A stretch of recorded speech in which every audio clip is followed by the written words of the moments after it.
All right, welcome to the broadcast, everyone. We're going to be continuing our Ace Attorney Apollo Justice playthrough tonight. We'll be seeing uh, when we're going to be when we're going to have our shocking reveal of the actual murderer. There's a bit of telegraphing going on. Let's see if I'm right. Before we get into that, though, let's do a cat check here. I see two of them visible. We have Ember and Sammy. Sherbet could be hiding anywhere. I do know that Mason is kind of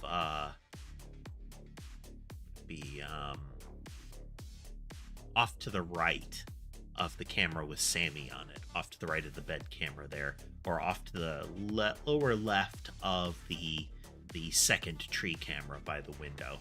He has found an empty soft laundry basket that he likes, primarily when it's empty. A little bit of beverage here.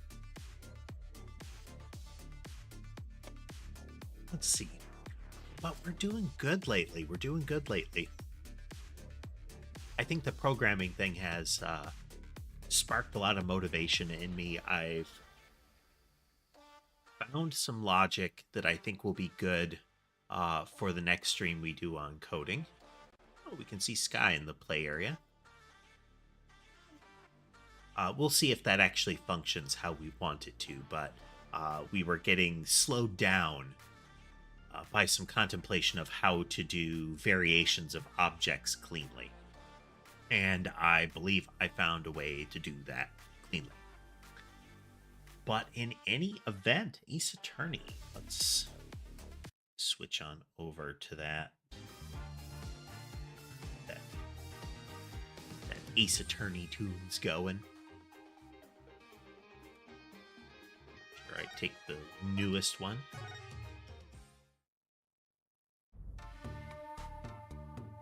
That's right. We were finally able to interview Waki again.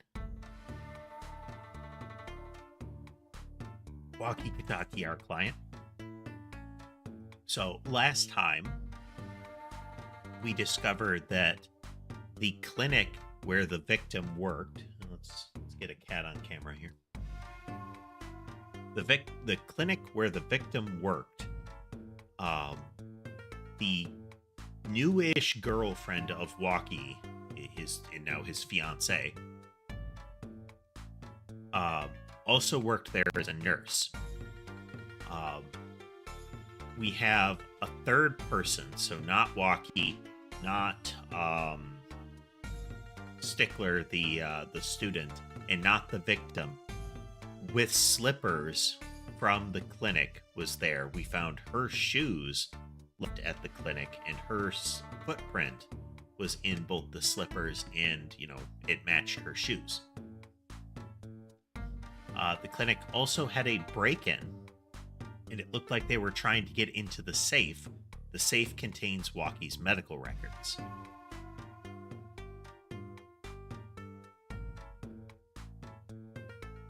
So that's why I think they're kind of telegraphing that the girlfriend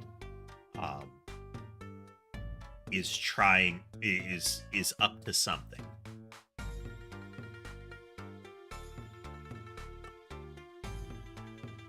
Not uncommon. Ace Attorney like it's sort of Black Widow plot lines. Okay, but what were we doing? Waki and delete. There we go.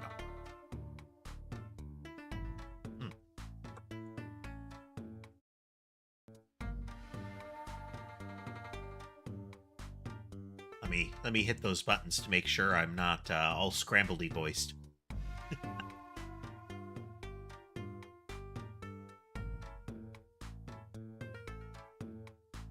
All the buttons are pressed. Yes, all the buttons are pressed. Okay. About half a year ago, I was shot during a little turf war with another family. I think that's that's one of those places where he is downplaying his involvement in the incident. Yeah, he was there in a raid against another family's building. But the rest of them were waiting until a moment when they could enter without having to confront all the people with guns, and Waki felt that was not gangster enough and decided to charge in directly into the teeth of the guns and was immediately shot, and everybody had to, dump the plans and haul him back.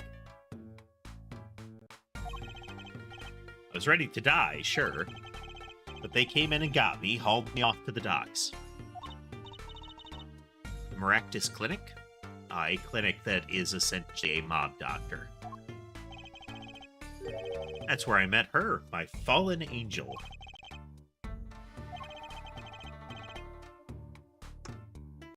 Oops. She was scared of me at first, turns out. But you know what they say, the bad guy always gets the ladies. Right.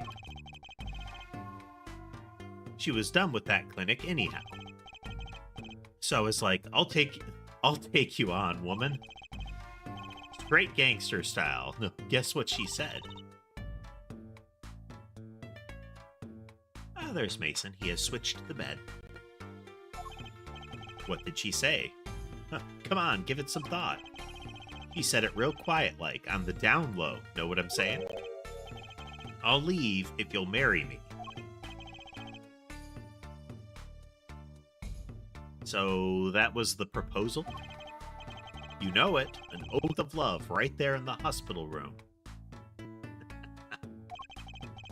Yeah. It's like that, the op was done and we were out of there. See you later, bye. About that op. Yeah, it didn't go so well after all, did it?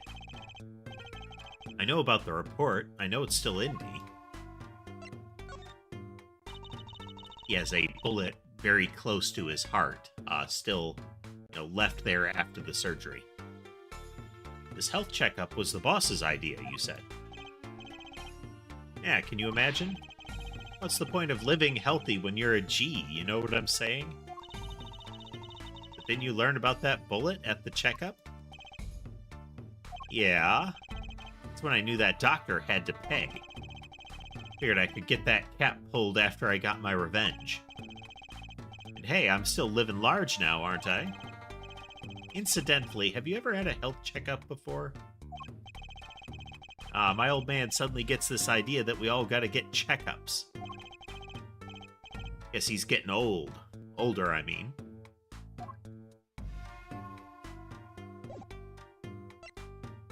Anything else?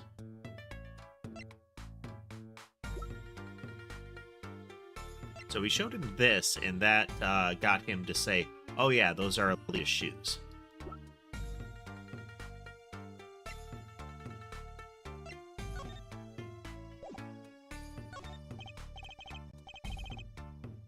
What's that, some kind of x-ray? Wait. That's right, Waki, it's yours. Hey look, I don't smoke or nothing. I'll live long, right? I don't think he gets it, Apollo. Take a closer look. Here in particular. Where it says nurse. It's signed Alita Tiala. You lawyers do your homework. So you met Miss Tiala when you... Yeah, I met her at the clinic. So? Okay, I think I may have shown this to him before. Tell us a bit about the circumstances of your meeting. Fine, I'll tell you how we met if you want to know that bad. Yeah. And he gave her these shoes.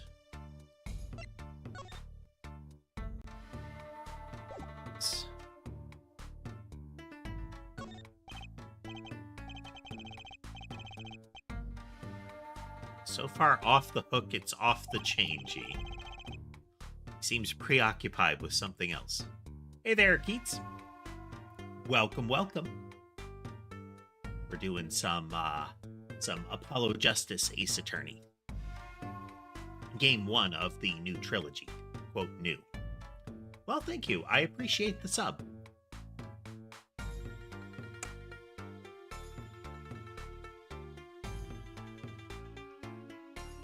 we're close to reaching the point in the trial where I expect we're going to get the reveal of the real killer. Well, again, I appreciate it. Glad you're liking the streams.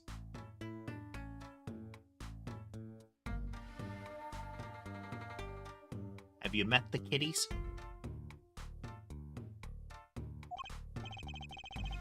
Or how my Alita's doing? Man, I miss her.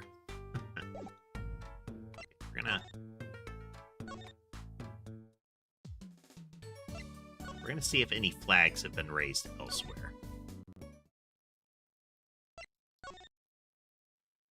I don't think we can. I think we've got everything we can out of him there. Actually, let me check. Is there? Okay.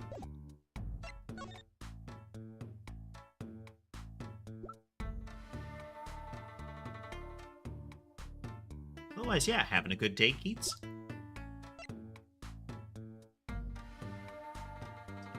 Board. Slipper.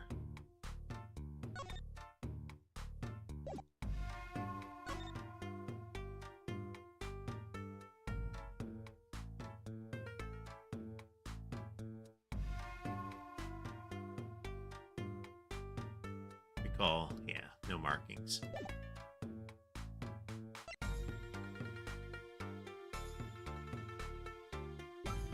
Object found near heart. Just list, emphasizing. Yeah, so the exam record.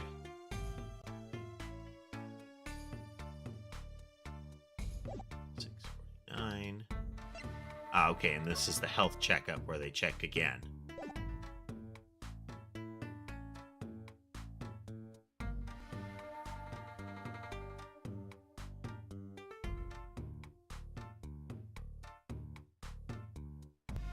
Hope you have a good time while you're watching.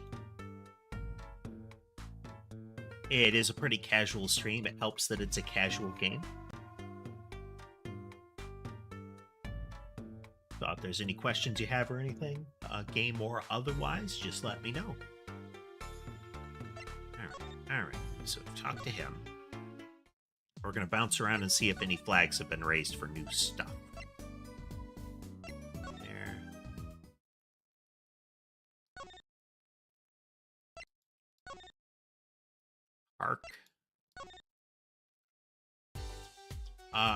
Casually, I play a lot of different games. Right now, Infinite Wealth and Helldivers has my attention. I like this kind of game, these narrative games where we can just chat. But it's not out of the question that I might play something a little more action-y. Have in the past. But I prefer the things that let me chat with folks while we're playing them. So we'll see how that goes. Have started doing some programming streams, and we're gonna pick up the book reading streams too.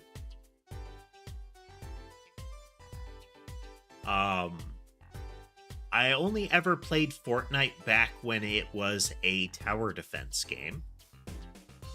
I have not played Roblox. I mentioned on the last stream, the last time that was asked, I don't really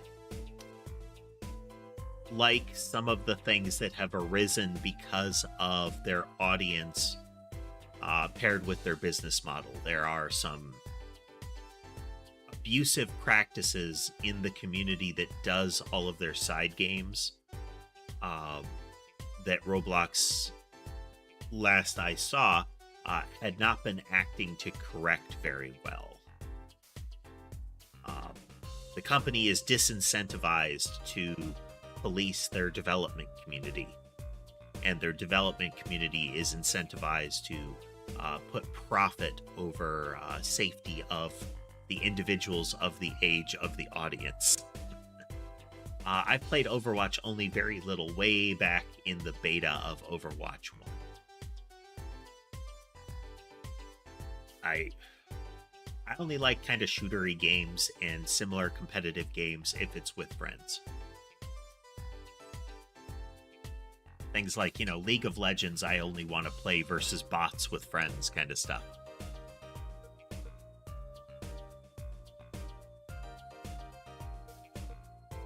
I also have a Twitch channel and a Twitter channel, you know, X. Pretty much everything is at newtmechanist, but there are links in my video descriptions to my LinkTree, which has links to everything. Also have a TikTok, but I haven't been updating it lately. People don't seem to go there.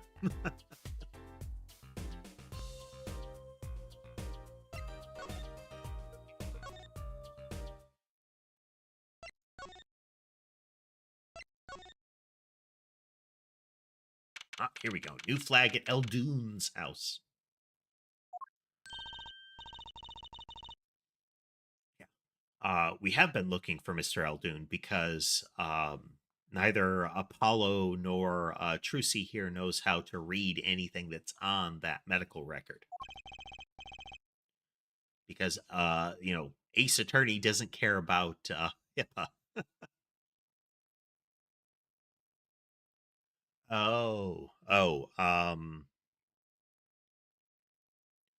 I don't really have any platforms other than Steam that I utilize. So there aren't any games where there's like a handle or something like that.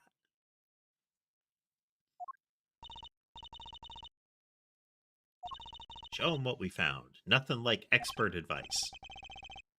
Suppose he is a doctor still. This guy is like a ex-surgeon who, through some series of events with a childhood friend, but like a childhood associate, sort of like eternal rivals in a way, went from being a doctor to doing the family noodle cart business. So something definitely went down with Eldoon, between Eldoon and Pal Maractus. Mr. Eldoon, is everything okay? I'm just so happy. I just thought my doctor days were gone for good. Mr. Eldoon.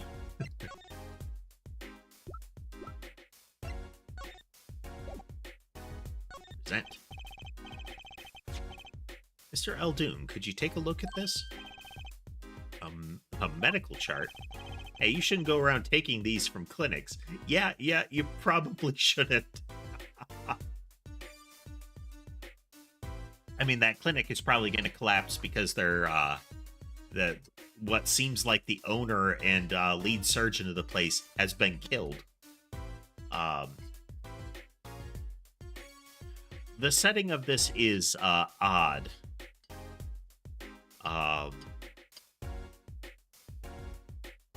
I can't remember if they call it like Tokyofornia or something like that, but the Ace Attorney setting has become an assumed fusion between California and Tokyo, or something like that. But if this were set in the U.S., that clinic is dead meat, given the fact that we have somebody's medical record from that. All right, I'll see you later then, Keats. Thanks for joining us, whether you managed to come back tonight or not.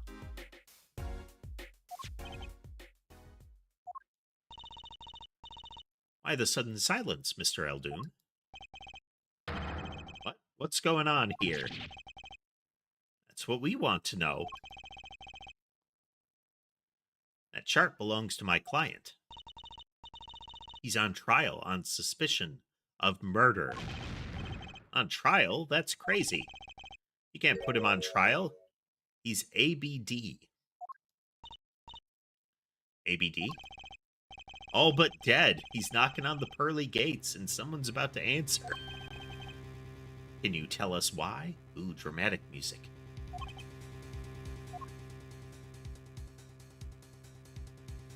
Oh. Okay, so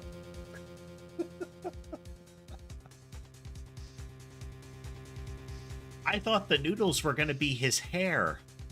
Like, I thought that's what they were going for. Is it meant to be a wig, or is he actually wearing a bowl of noodles? This just raises questions. I mean, I guess he's committed to the bit, you know?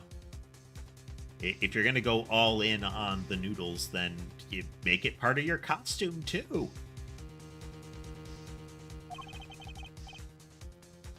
Listen up good now, son. Wait, it's like he's a completely different person. Well, he took off his hat. It's like, you know, when a magical girl puts on a costume, they become a completely different person, all brave and capable kind of thing, you know?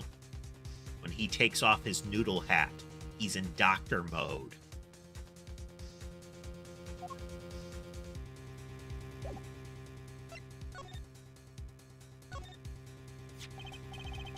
Well, according to this chart, this walkie-kataki feller's not doing so well. He's got a bullet right upside his heart. That's right. Yeah, but this chart talks about the post-op. In other words, the operation is already finished. But you can still see that bullet stuck in there. Is that what this little dot is supposed to be? Be closer over here. I don't know. I can't remember.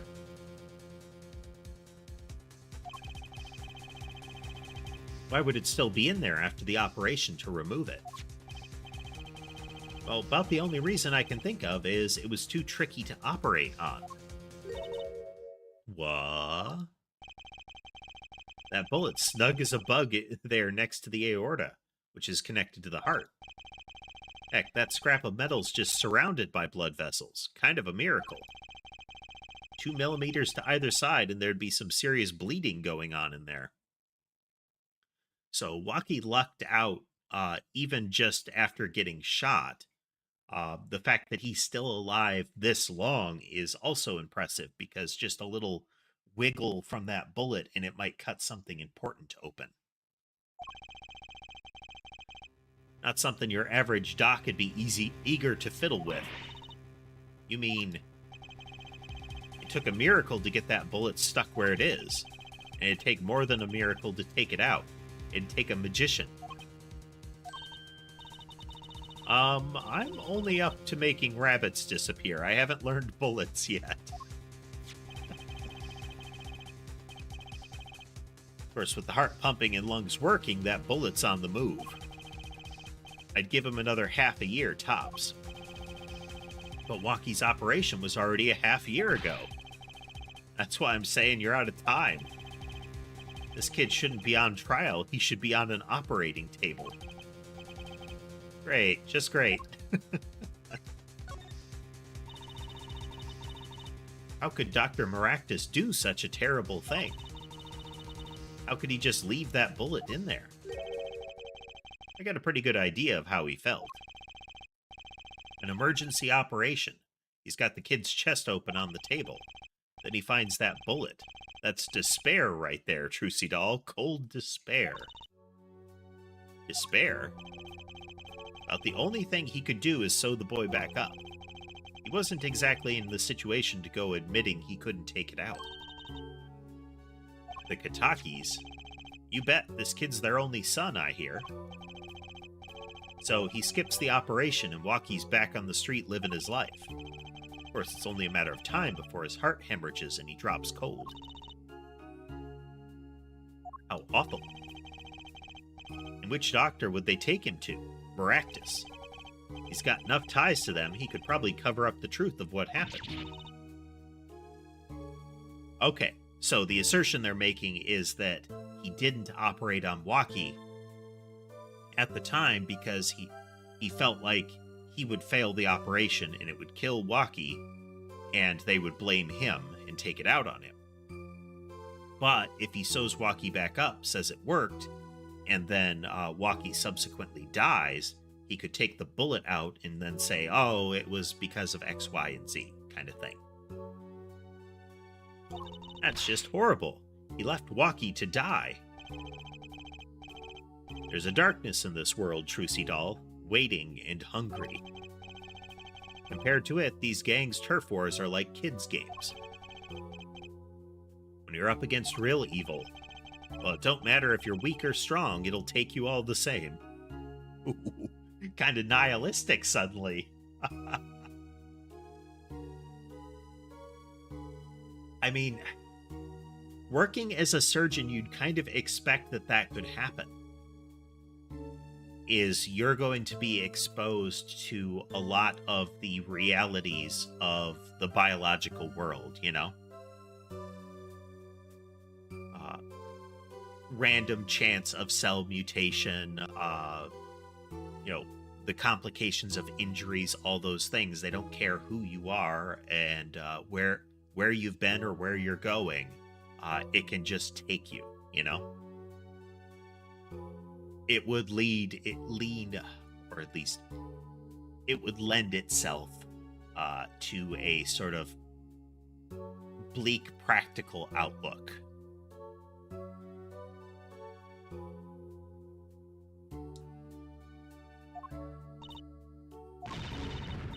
You were a surgeon, right, Mr. Eldoon? You could operate on Walkie, couldn't you? I wish. What? I'm afraid there ain't nobody in the country that could. Maybe not even the world. So Walkie, he's real lucky to be alive even now. No. There's one problem. Apollo? This chart, look at the nurse section.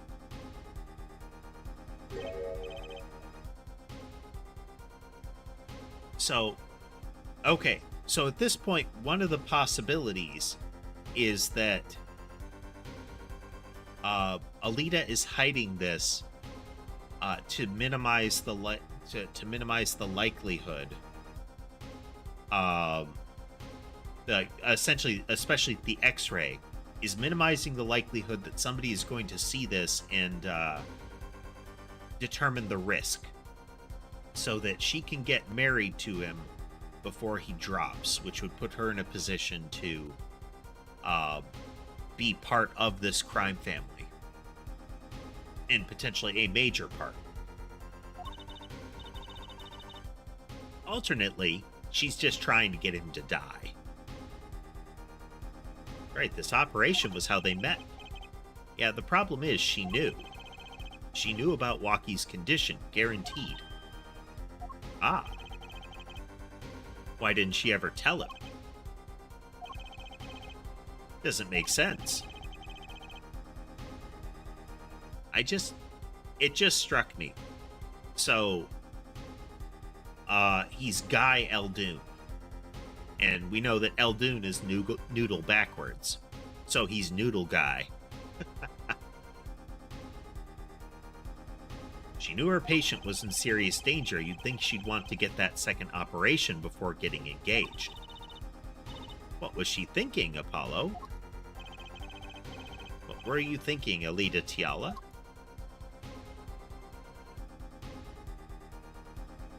Oh well, we were at a chapter boundary all along.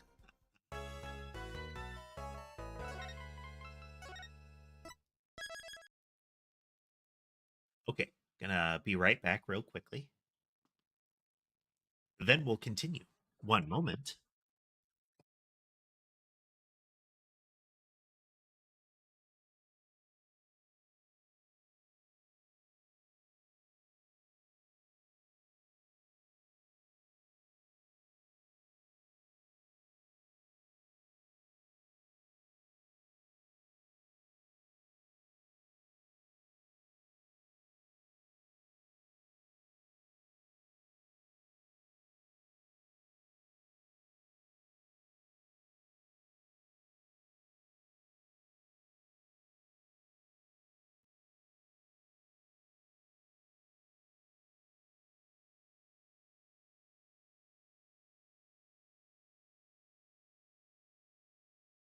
Right, settle back in.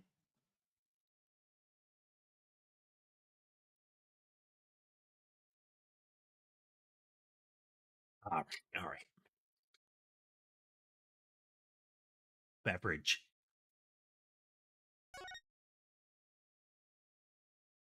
Sure that we're saved. Next chapter.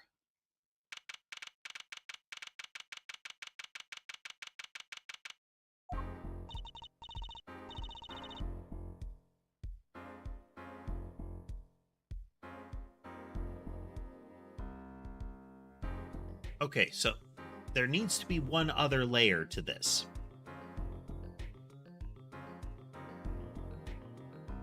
Why did...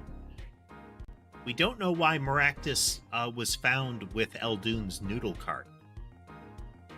Like, it seemed like he was pulling that cart. We now have a reason to believe that Maractus might have been going to tell Waki about his condition and that Alita intercepted him. Alternately, it could be that Alita was tying up a loose end by removing the other person that knew how dire Waki's circumstance was. That gives us reason to believe that she's the one that broke in, because if she took that X-ray, then it would be further limited. It would be harder still to determine that he was going to die without somebody opening him back up.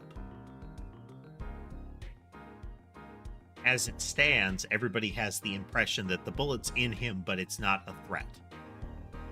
It just hasn't been removed, you know? Is it the big day? Did you get any sleep? Yeah, I went to bed. I went to bed at 1 a.m. or so. Oh, what time did you wake up? 3 a.m. Oh man, I feel that. That's like a normal Tuesday here.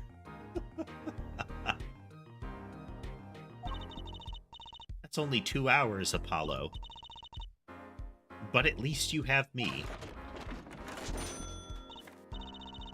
And the amazing Mr. Hat. Here's looking at you, kid. Good luck today, Apollo. I still find it hilarious that she has this collapsible wood ventriloquist puppet, like fully articulated puppet, on some sort of like backpack mount.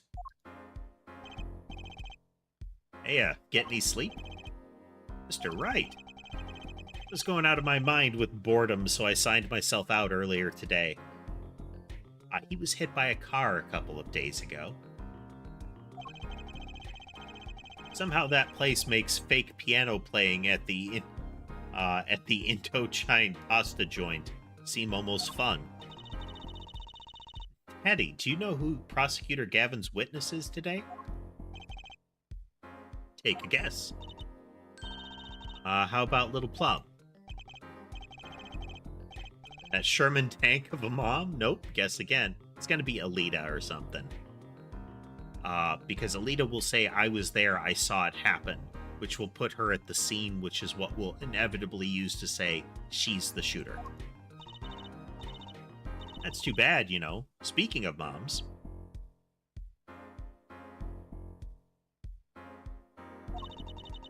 You need to find me a new mommy one of these days, Daddy. Oh dear. It's barely morning and you're at it already, Trucy. Okay, see, this is why I don't buy their father-daughter relationship. So, Mr. Wright, do you know who the prosecution's witness is? Alita Tiala, your client's fiancée. Yup. She's gonna say I was there and I saw it.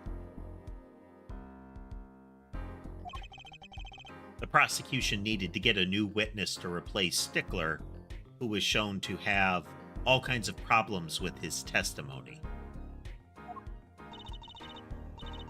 That seems odd. Why would she testify against her own fiancé? You have to wonder what Gavin's up to.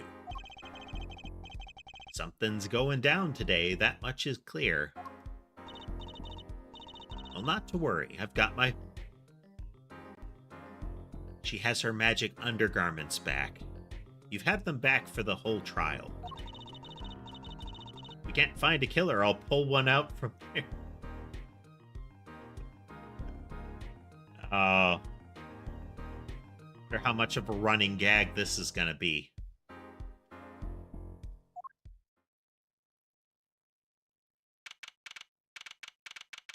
Like, how often is she going to offer to produce things from her underwear?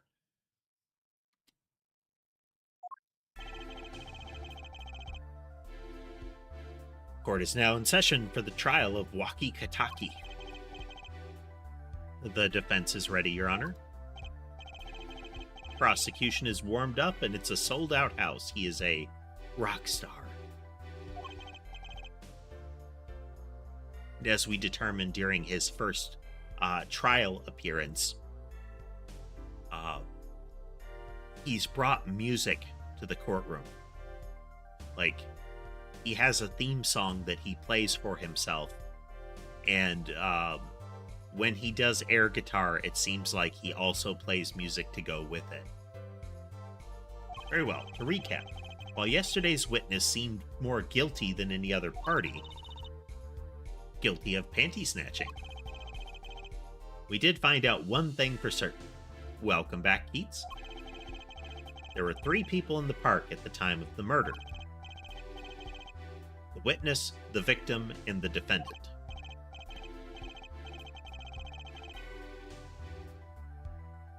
Correct, Herr Judge. And today I'd like to do something a little new age. I'd like to look at this horrible crime from the outside. The outside. The acquisition of the murder weapon. The preparation for the act. Our poor defendant told all, you see. To his betrothed. Yeah. So we know the gun was from the Kataki residence. And I think Waki mentioned that he got the gun with her. His betrothed, his fiancée, Herr Judge, his partner for life, with no chance for parole. That's a way to put it. Gavin subtly revealing his thoughts on marriage. It's the kind of the stereotyped rocker there.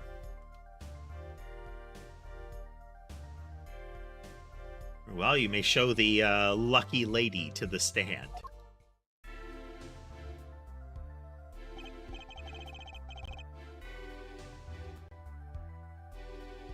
Your name and occupation, Fraulein? A lot of Eastern European prosecutors and Ace Attorney. Alita Tiala. My occupation is future wife. Ah, traditional values. I respect that. Too many brides these days can't even weave baskets blindfolded, underwater. Now, the question raised by that is this what he considers a favorable trait? And is the judge married? Because if that's a qualification, he has a talented bride. Like a very specifically talented bride. It's the sort of thing that doesn't go on a normal career resume.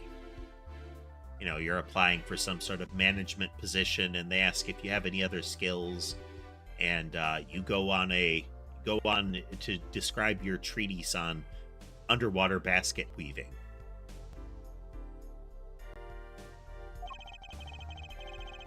You're here today as a witness for the prosecution? To be honest, I didn't want to testify at first. But I couldn't hide the truth. Honesty, another admirable trait. Fraulein, is it true that, on the day of the crime, the defendant, Waki Kataki, confessed his plans? His plans for murder Yes. The witness will please give her testimony to the court.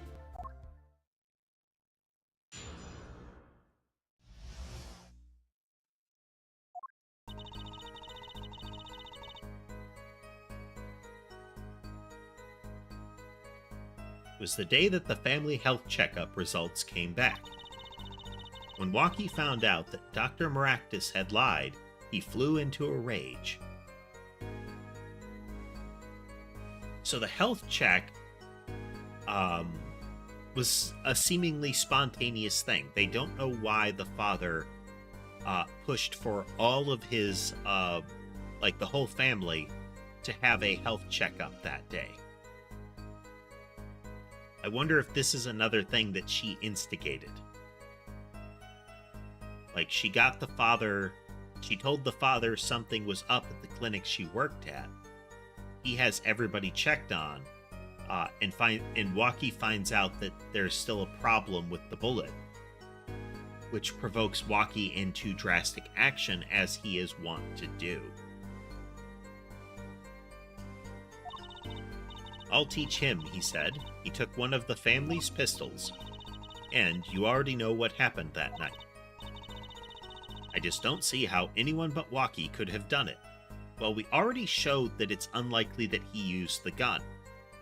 But in discrediting that witness, we've removed certainty about Walkie having time to wipe the pistol for prints.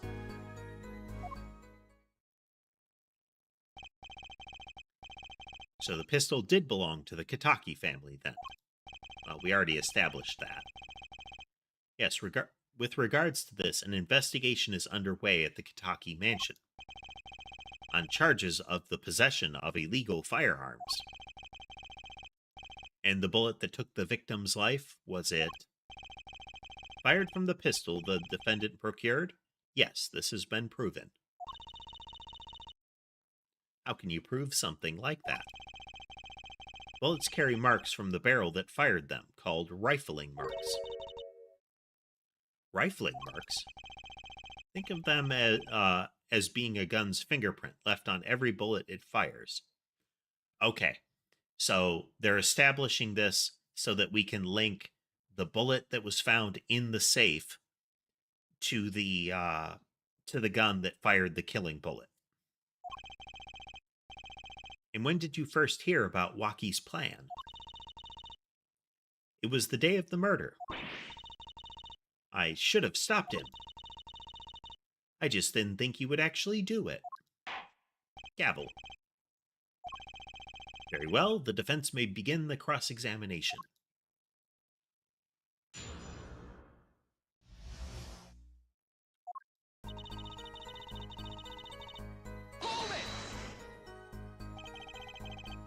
That was the day of the murder, correct?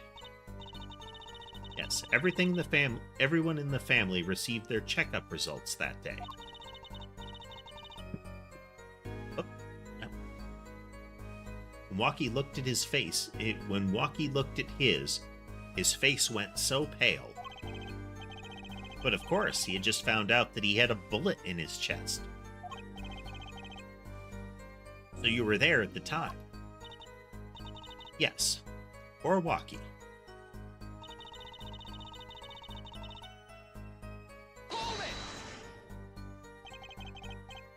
That must have been quite frightening. He was furious. He ripped his report up into shreds. Incidentally, I had to request another copy to file as evidence. Okay. That would have been a cheap inconsistency, but it would have been one. A bothersome chore, but one I performed without complaint. Wakie's at an age where he's hard to control when he loses his temper. We're trying to pay attention to her expressions and movements, because that's a gimmick in this iteration of the Ace Attorney games, is watching for ticks and tells. Of course, that little bit of instability is so cute.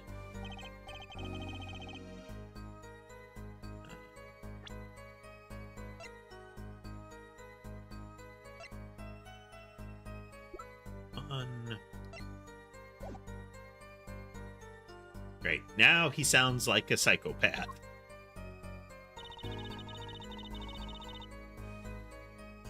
Teach. So, is it easy to take a pistol out from the house? Not really, I think. There's a system in place to limit access. But Walkie's a special case, being the next in line. Perhaps his treatment was a bit too special, yeah? Well, maybe he is a bit spoiled. I hear he got amazing presents for his birthday. Last year it was a switchblade made out of chewing gum and a chocolate gravestone. Sounds like he has a taste for sweets and danger. The point here being that Walkie had access to a pistol.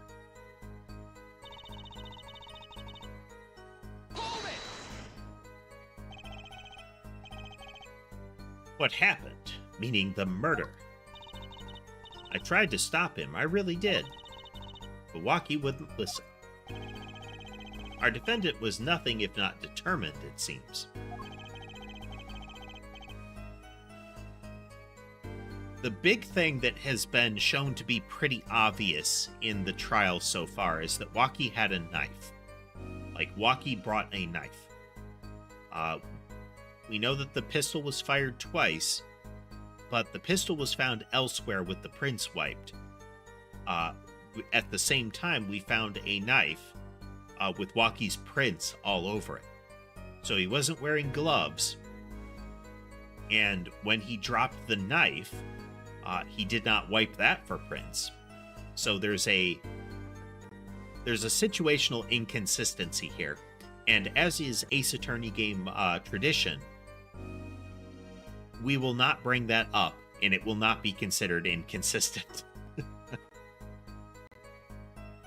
Like this doesn't make sense.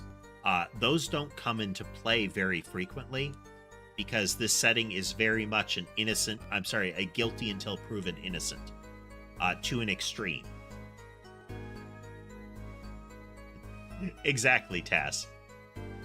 Well, it's less that the judge will dodge it and more that the judge just can't grasp it, you know? He is as easily distracted as a small infant, you know, jingle keys, jingle keys.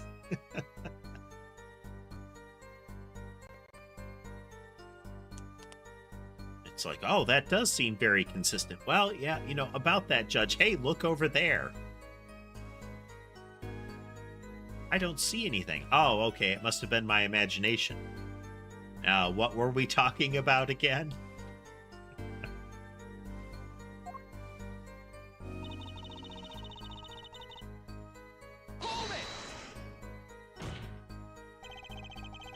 How you doing today, Tass? How can you say that for certain? Ow. Objection! Herr Forehead, you will refrain from badgering the Fraulein. It was the defendant, Walkie was it, who took the pistol from his house. Pretty good today. Sleep was interrupted, but we got a little extra. Found some demonstrations on a method I think we can use to at least partially deal with the lack of things like interfaces on objects. We'll still have to have prior knowledge of what sort of capabilities an object has, but I think we can work with it. Like, creating different types of monsters in the game is gonna be much easier with what I've found.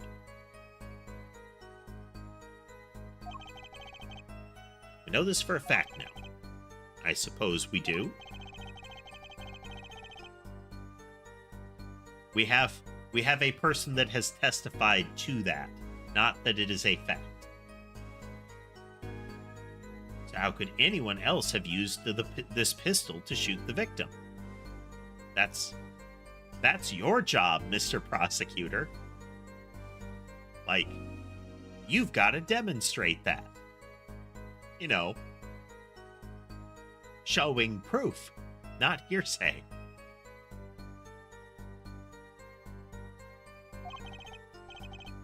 They could not. Simple logic, yeah? That does seem to be the case. Yep, there's the judge, like, oh, well, now that you say it out loud, I believe it wholeheartedly and without reservation.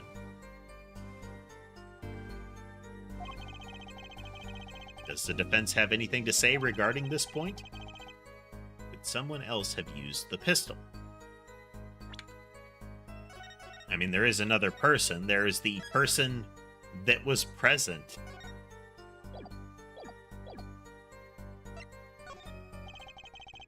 Based on your testimony, there was clearly another. One other person had access to that pistol. What's this? Interesting. Let's ask the defense then. Tell the court who this other person with access was. Boop. Well, of course, I mean you, Miss Tiala. But why? You were quite clear when you told the court. You heard about the pistol from the defendant on the day of the murder. In other words, you knew what he was planning. Objection! Let me get this straight. You intend to tell us that this lady stole the pistol from her fiancé and killed a man in cold blood on his behalf? I mean, not necessarily on his behalf. She just killed somebody with the pistol. It's possible. I've heard of people doing strange things for love, but this does seem a bit unfathomable, to be sure. I'm all for romance and for supporting your partner in life, to be sure. But I think I would hesitate at murder. Hesitate. He would hesitate to commit murder out of love.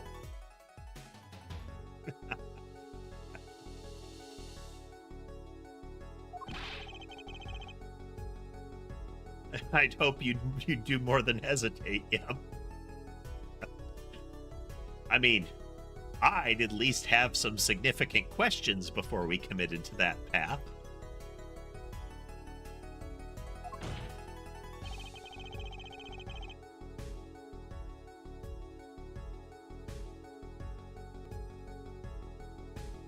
Hey there, Levi. It's good to hear that Cal and Sky's Donathon is continuing to do pretty well.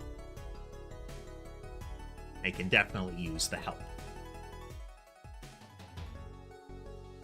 For those unaware, Hoodlum Calum and Okami Sky, Okami being one of the regular guests, are having a Donathon. I've been linking to that at the end of our YouTube streams each evening lately, just to get the word out. And how you been, Levi? How you been? What if a different connection could be proven? A connection between the witness and the victim. We might find that she had a personal motive beyond wanting to help her fiancé.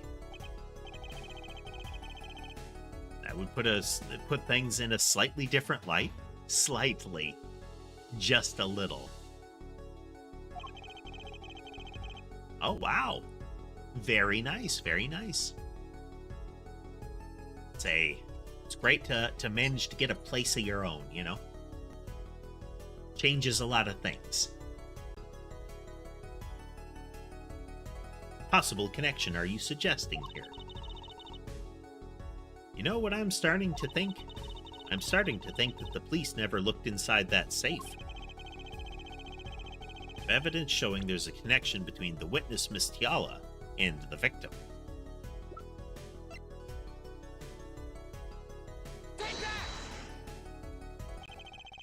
That looks like a medical chart.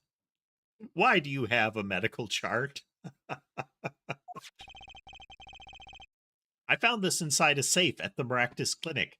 I found a private medical record at a clinic that was inside a safe, a locked safe at the clinic.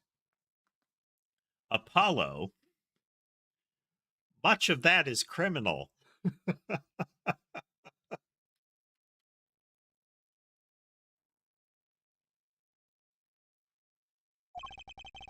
I'd like to draw the court's attention to the names written on the chart.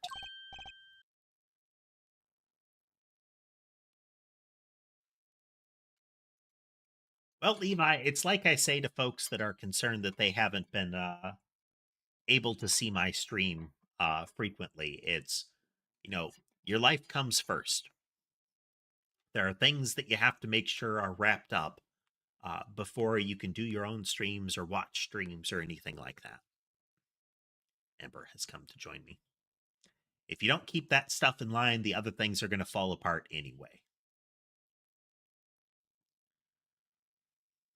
What? Miss Tiala, why is your name on this chart?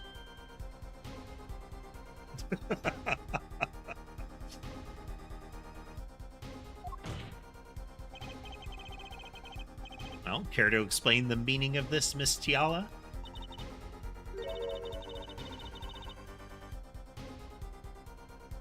I'm not sure what you mean by meaning, Mr. Justice.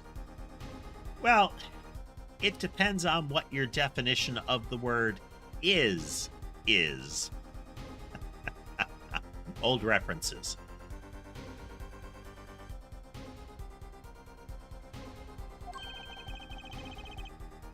Our warm little fiance just froze over. I was on staff at that clinic until half a year ago. Oh, dang, yeah.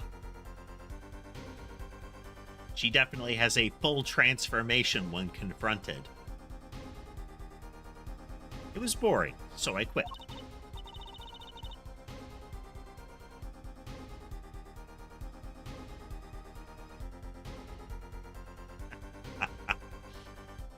That's all. Is there a problem with that? Miss Tiala, you testified that you had no connection to the victim. And I don't. Now, I quit half a year ago, didn't I? So there's no connection. Let me guess, you're the kind of guy who can't rest until he knows every last detail of his girlfriend's past.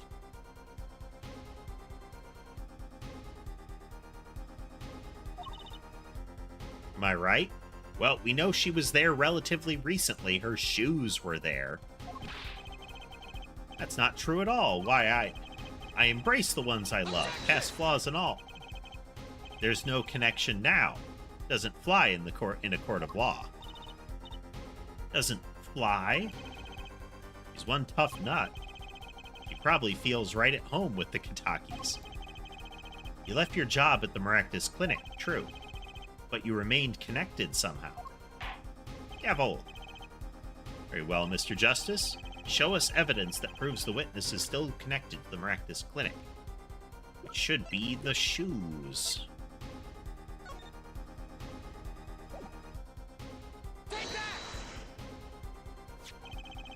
These sandals were found in the Maractus Clinic lobby. They're yours, aren't they? Ah. Well, who knows? I'm sure there are lots of people with those sandals. So sorry, Fraulein, but your act isn't working. Your moment of hesitation just now cost you. It is interesting that Gavin doesn't seem to be cheating. That is rare in an ace attorney prosecutor. What's with you? I thought you were on my side. Perhaps you are unaware that toes leave toe prints. A simple analysis of these sandals will reveal all. Well, now we see your true colors. I was wrong to cooperate with you from the beginning. I just wanted you to help get Waki back on the straight and narrow. This court thinks you need to worry less about Waki and more about yourself. Sounds as though we need to hear a bit more about your story. Your sandals were found in the entrance to the clinic, which means you went there on the day of the murder. Well, there's little point in denying it. Very well, the witness will tell us about this visit. Why did you go to the Maractus clinic that day?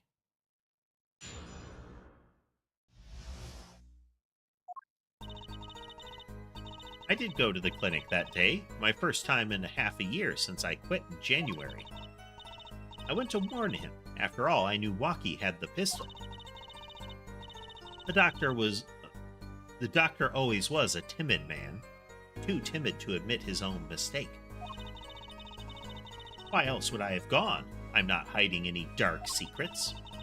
I wanted to tell him to be careful, as an old friend. By mistake, you mean the mistake we heard about from the defendant. The botched operation. He was a timid, small man, but I never wished him harm. I just thought I should let him know, you know? You know. That does make sense. Yes, but there is still one thing which does not. What's that, Prosecutor Gavin? The sandals left in the lobby, of course. We can assume she wore these sandals to the clinic, yeah? Then why did she not wear them home? If it were me, I would have worn them home. I would have worn those sandals home, too. Okay, so that's a different statement, Judge. I mean, I'd want to see that. Like, that's a thing that I think we would all like a cutscene of. Especially if he's still in full judicial robes. Because he would cut a figure.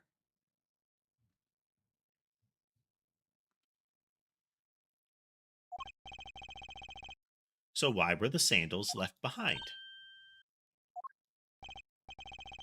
He pointed out the contradiction before me. There's probably a good explanation for this, right, Miss Tiala? Say, for instance, there happened to be a similar pair of sandals which you wore home by mistake? Actually, that's right. I'm impressed, Mr. Gavin. Oh, it is nothing. There is, after all, no other possible explanation. Yeah, Forehead? No fair. He's filling the holes in her testimony. The defense may begin cross-examination. I mean, it's a cute story, but we have the slippers, and they were found near the scene of the crime.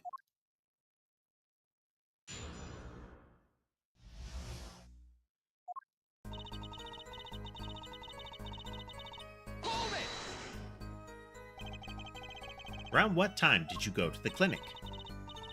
I don't remember exactly, but it was after 9:30, I think. And that was the first time you had contacted Dr. Maractus in half a year? Of course it was. He wasn't the kind of boss you made friends with. So why did you go to the clinic that day?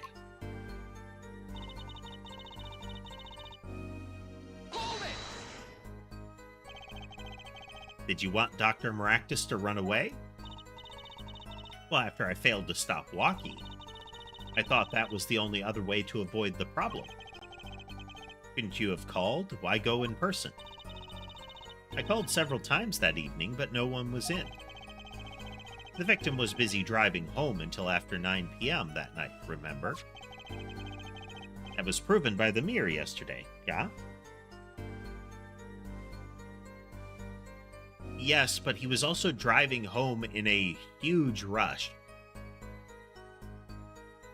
You know, what with the, hitting the telephone pole in Phoenix.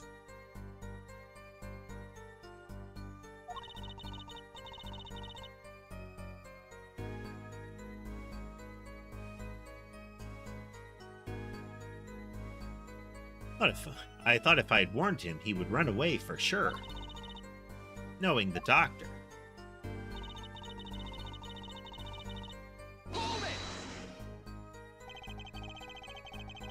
You mean that act of malpractice on Waki, correct? If he had just told Waki the truth in the beginning, none of this would have happened. True, that operation was the start of this whole affair. Oh, of course, if he'd told him, he might have been erased by the Kitakis much earlier. A disturbing thought. We know that the Maractus Clinic had ties to the Kitaki family. He probably couldn't have gone to the police, even if he wanted to.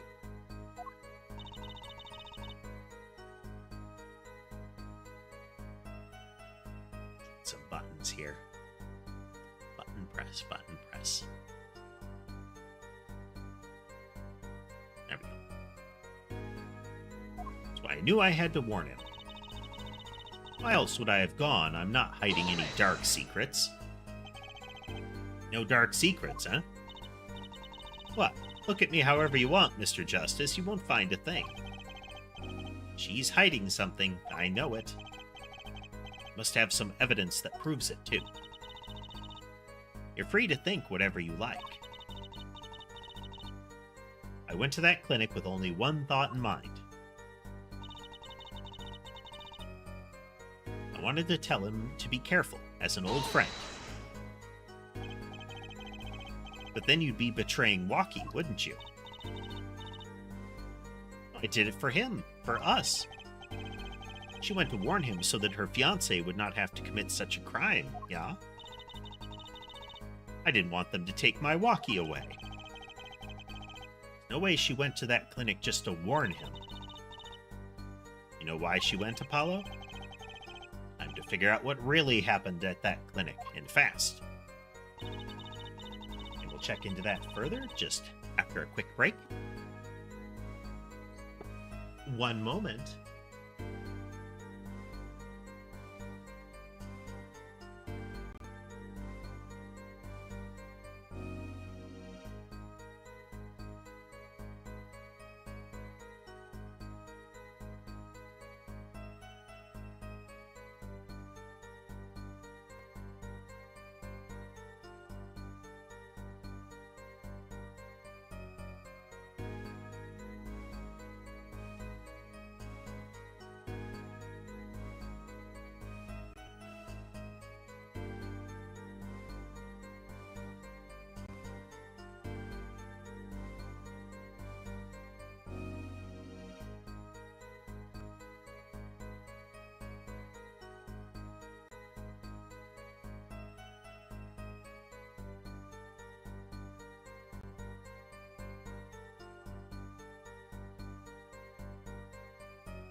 Settling back in just a moment.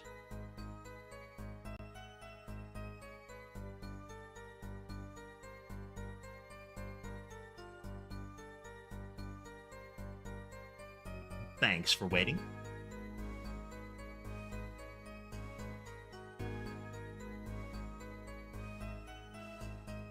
Amber says, "Oh, you're back."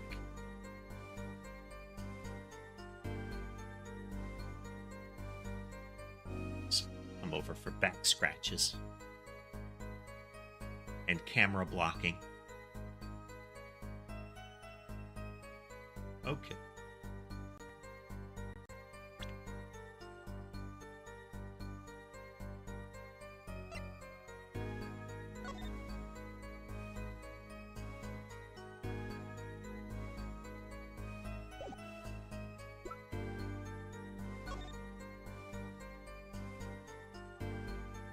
There's a red mark on the cord, which could be an indication of some blood. but we don't know what it is.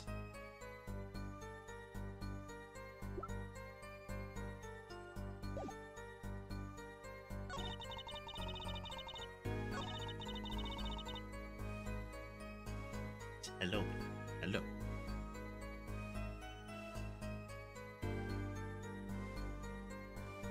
Ember is a very snuggly cat.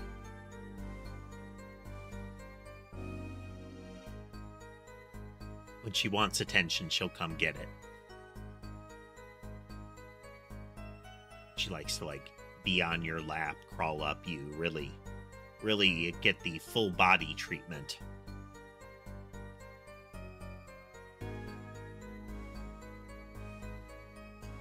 Mason is actually getting that way, but he's really picky about how he's held. But we'll still frequently attempt to get you to do that.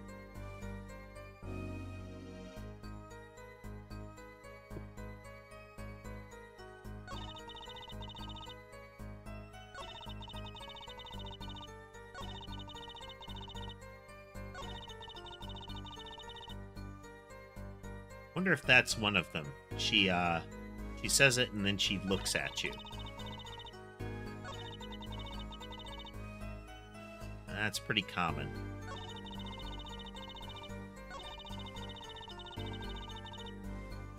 We're not getting any bracelet reaction either.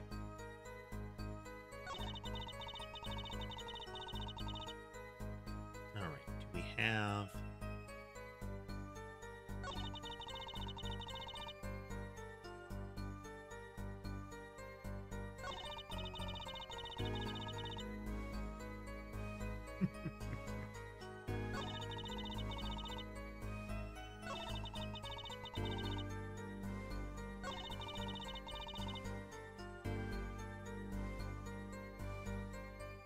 I don't think we have anything to prove here yet.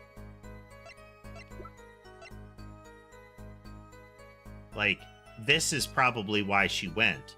The fact that her name is on the report and that it has the report that shows what the problem is.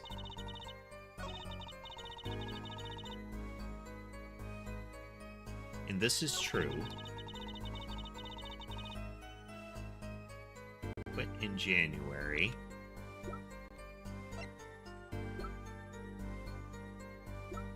So if this bullet matches the pistol, now we can see the rifling marks here. If this matches the pistol, then we've got we have a link between that location and the pistol. And since she admits to being there, then we know that she was present with the pistol at the clinic.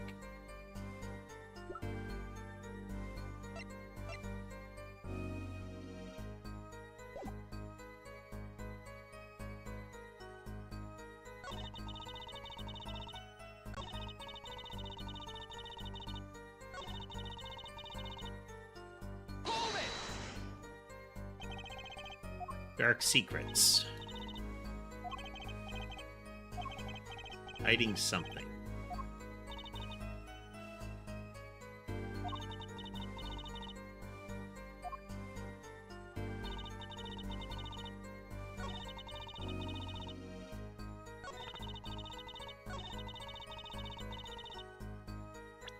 I'm gonna plonk down a save here.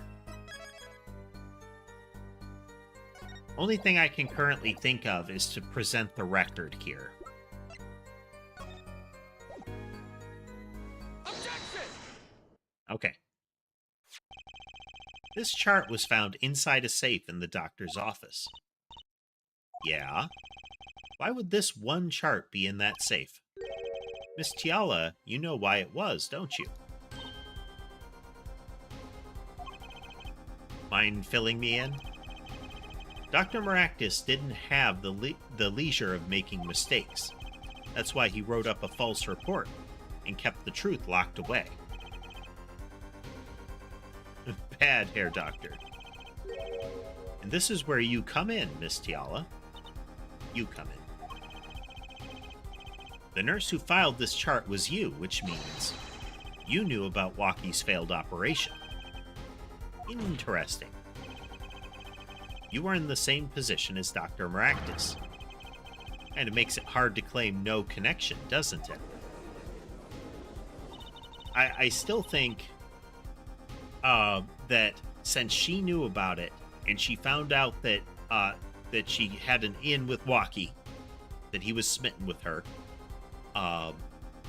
first she cements that relationship, and then she lets it slip to the Kitaki family that Maractus is hiding something from them. They get health checkups, and that reveals a problem, which sets Walkie off. So that still puts her in a position that if they can get married, then she's a member of the family. Potentially, like, again, high up, she is the wife of the next in line, and that he will shortly die and remove him from the picture, but leaves her as part of the family and puts her in an even better position. She is a grieving widow now. So suspicion goes further away from her. Bold for a novice, I'll give you that. Mr. Justice, you must know I was only a nurse. The doctor is responsible for the chart's contents. This chart business seems to be quite important. Please amend your testimony accordingly. Too bad, little attorney.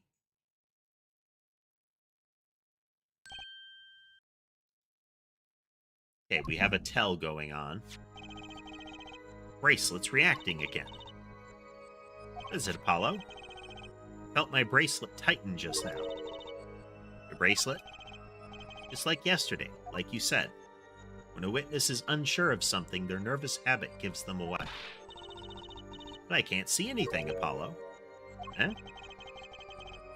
Then what's my bracelet reacting to? Wait, maybe... Yes, that has to be it. What has to be it? Your senses, Apollo. They must be sharper than mine. Huh? I can't see it, but you can sense it.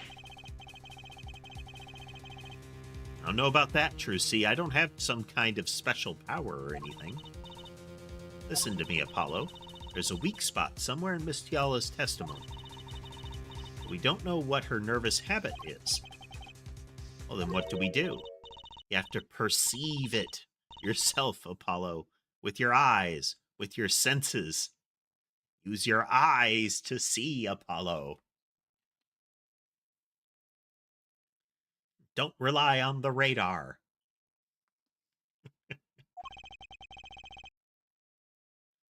Up to me and my bracelet. I don't know why, but the bracelet helps. It's like a very gaudy fidget spinner, I guess. Somehow touching it helps me focus. Yep, it's like a very gaudy fidget spinner. Let's give it a shot and bring down that testimony. Whenever he's uncertain about something, he just has to fidget with his bracelet, and it helps him focus.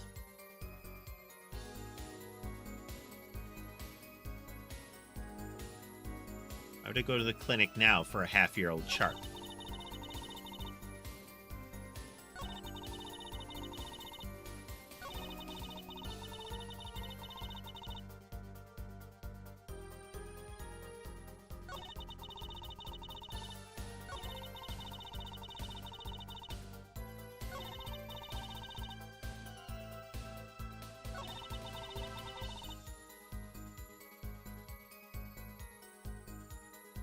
There'll be something visible.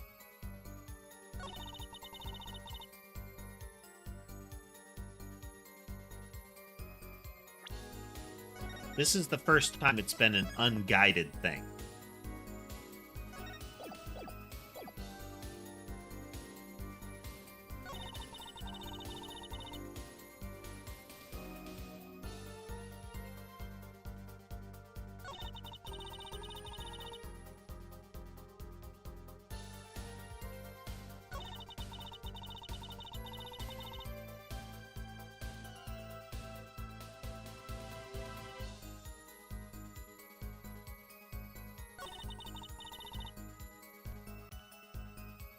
So now we scrutinize the animated sprite.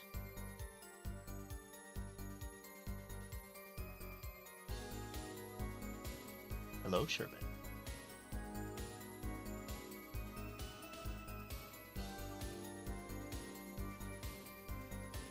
The more attention he gets when he hops up on my headrest like this, the more he's been prone to just hang out up here.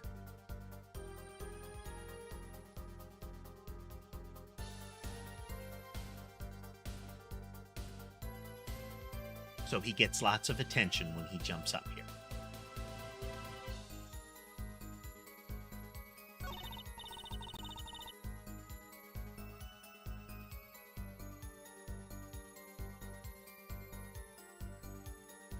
Oh, I sneezed. That scared him away.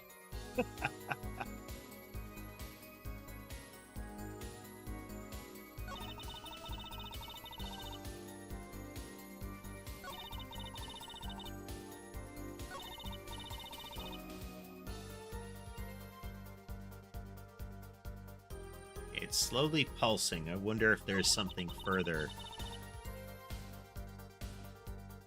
Hey there, Master. Well, thanks for swinging by. I appreciate it.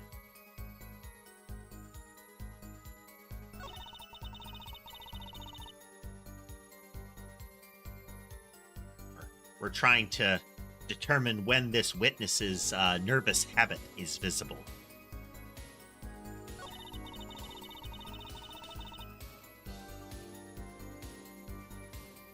I feel like this statement has a different reaction, but I might be hallucinating it. Nope, I'm hallucinating it.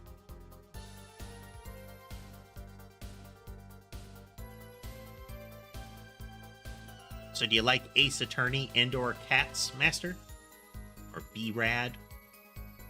Let's do B-Rad. Or Brad. Brad? What do you prefer?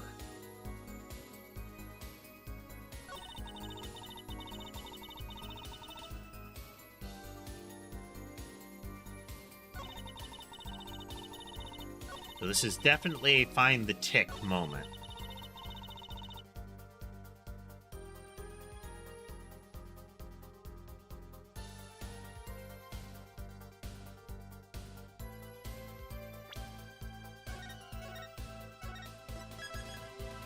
Okay, then. I will endeavor to remember.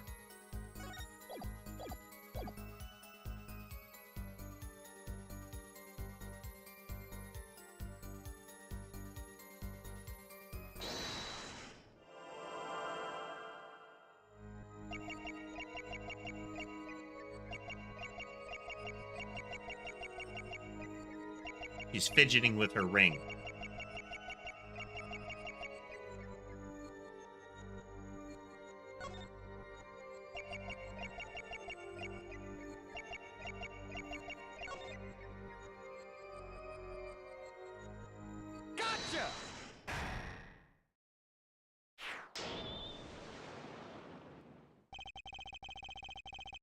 I go to the clinic for a half-year-old chart now, you ask? But you know why you would go now, don't you? I don't know what you're talking about. It was quite clear, Miss Tiala, you have a nervous habit.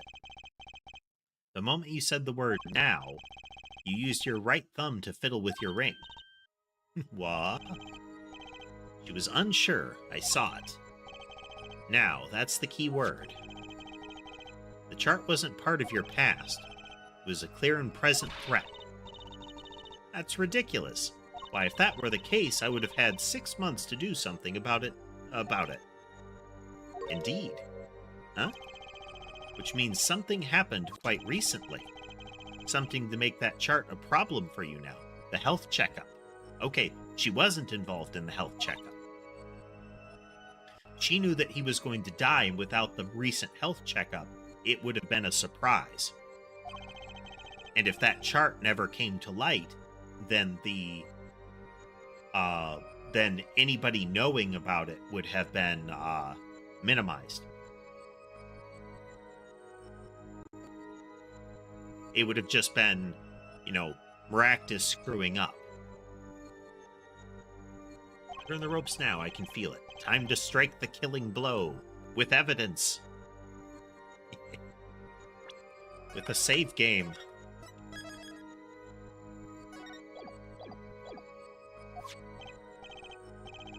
Miss Tiala, there's no use trying to hide it. The chart became a threat to you now because of this. The health checkup.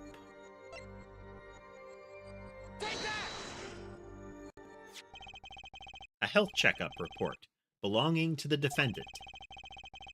The Katakis are trying to get out of the business. The health checkup this month was their first ever. What did you think when you heard about this? Oh, nothing. Why should I think anything? Oh, I would think you were positively beside yourself. Because you were afraid. You knew what Waki's chest x-ray would reveal. A full half-year had passed since the operation. You thought you were home free. When the chart came back to haunt you. So the other surgeon said Waki had, like, probably half a year to live after that, given what they found with the bullet.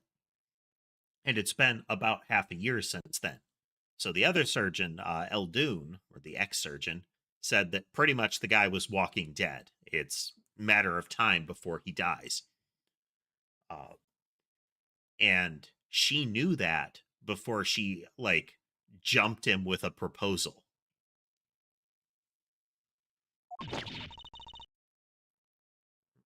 She lost some of her chest feathers.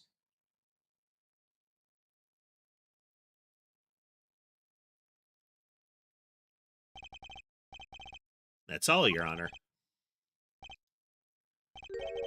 What just happened? Did the witness just admit to lying? I sensed it. There was a great aura emanating from hair forehead.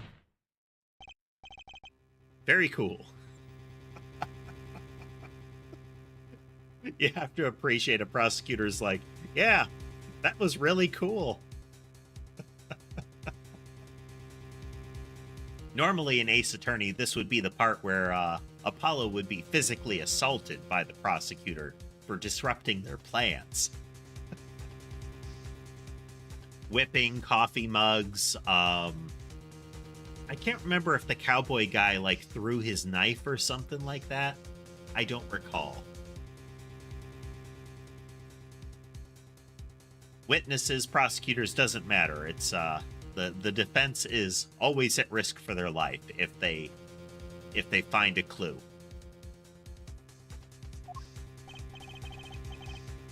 So the lady was lying, it seems. That's correct. She said she had no connection to the Maractus Clinic, but her connection was deep indeed, a bit too deep. If the Katakis got a hold of this chart with her name, she'd be finished. Isn't that right, Miss Tiala? You guessed it. Oh, now she's going to say, I just didn't want my engagement to be disrupted. Gavel, gavel. I did it. I broke her testimony. Amazing, Apollo. I didn't see it at all. Daddy was right about you. Wait. Miss Tiala? It's true, that chart was bad news for me. That's why I went to meet the doctor that day. But that's all.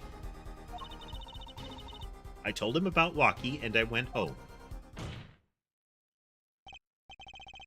It appears this cross-examination is far from over. Well, we know she went to the park. What? She hid the truth from us, this is clear, yet. It is not clear that this truth has anything to do with the case at hand. Average.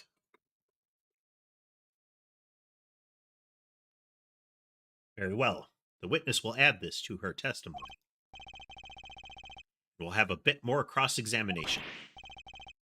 I was so close. You're still close. Keep on her, Apollo.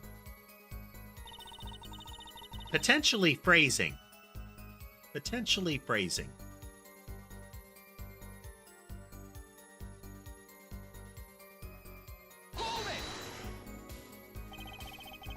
How did Dr. Maractus respond to this warning? Oh, he was quite surprised, panicky even. He wouldn't be scared to learn a Kataki was after them. Incidentally, this court is not afraid of any mobsters. Why, we had a life-threatening situation just yesterday here in the courtroom, when Trucy faked her own kidnapping. Hey there, Brianna. Welcome back. Welcome back. We're playing some Ace Attorney today.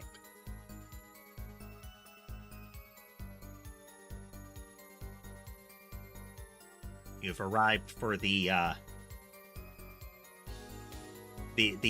heavy pursuit of the likely murderer here. Yeah, real impressive the way you stood up to the attack of the amazing Mr. Hat, sir. Trucy faked her kidnapping using her rapid deployment after which I carried you back to your chambers. Sounds like the judge had quite a fight. Nothing happened in Dr. Maractus's office that day, huh? What about the mess we found? Something definitely happened in that office, Apollo. I know, but we can't prove when it happened. Or that Alita was in any way involved. Let's try putting some evidence up anyway.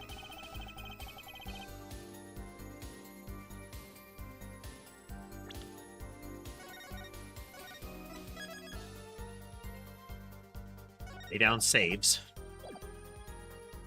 There's no way she went to that clinic just to warn him. You know why she went, Apollo? Time to figure out what really happened at that clinic, and fast.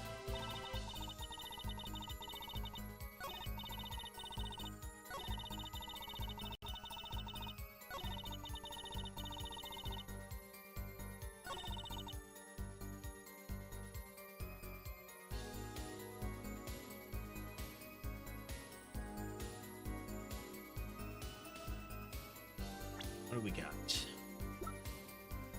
So we have the bullet.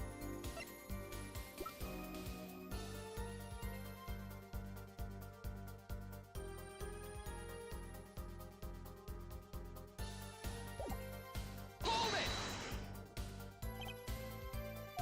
Did he respond? Okay.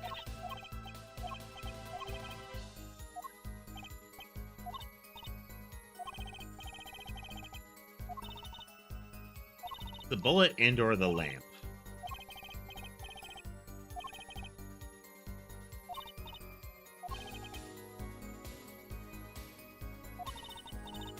Let's try the bullet.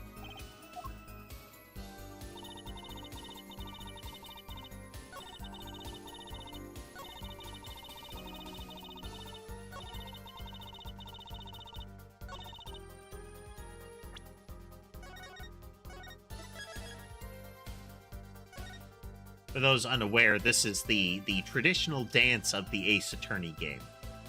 The game is very unforgiving if you make a lot of errors while you're playing through. You get kicked back to kind of checkpoints in the trial and have to do it over again. If you make like 5 errors, sometimes less than that, there are some errors that are critical. And sometimes the thing you're supposed to do is a bit opaque. So saving it before you try something is the way that you want to go if you just want to get through the story. And we're not trying to speed run here. Objection! Oh, yep, that's stuck. Music stops if you guess right. Saying nothing happened in the doctor's office. I disagree. Take a look at this. What's that? Looks like a squished up ball of clay.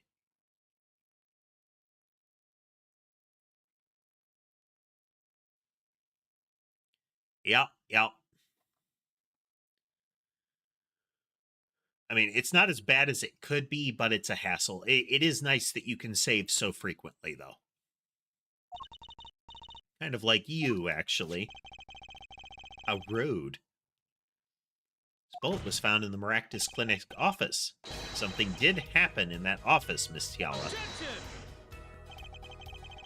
Enough of this joking around. The police investigated that clinic.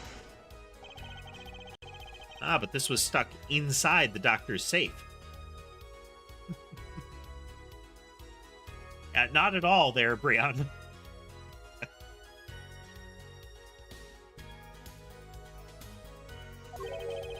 Inside the safe? I guess the police didn't check that far. That is interesting. They don't have Gumshoe to blame for screwing up the investigation. I wonder if, oh, and even Detective Sky is there. I wonder if she's going to start getting blamed. There's a problem. How can you say that bullet was fired on that day? Weren't you the one who explained rifling marks to us? The pistol was taken from the Kitaki mansion that day. If the marks on this bullet match the murder weapon, then that proves a firearm was discharged in that office on the day of the murder. Edgeworth. You're thinking Miles Edgeworth. And it seems like that might be the case. We do seem to have at least one other prosecutor coming up in this game, I think. Maybe? Don't know. But there are definitely others later in this trilogy. But so far, he's our active target. He's our first. And he does have the same kind of vibe as far as color scheme, though not behavior.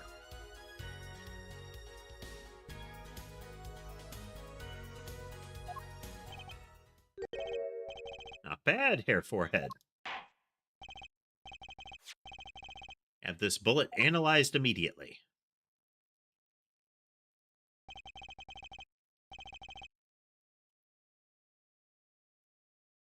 "30 minutes later, a report arrives. Rifling marks on both bullets are identical. So that firearm was discharged in that office within a very short period of time of the murder.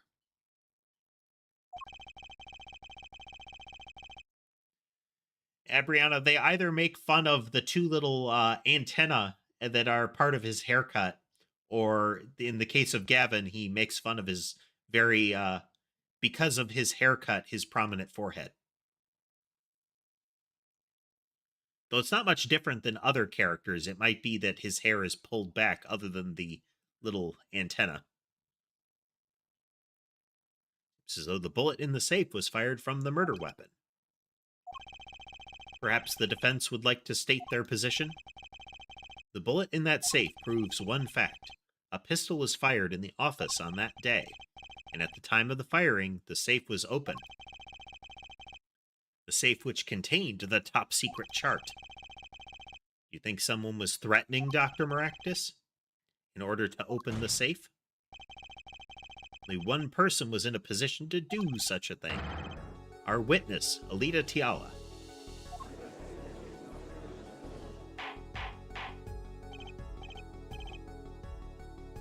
Yeah, you get a lot of, I mean, I got one right up there.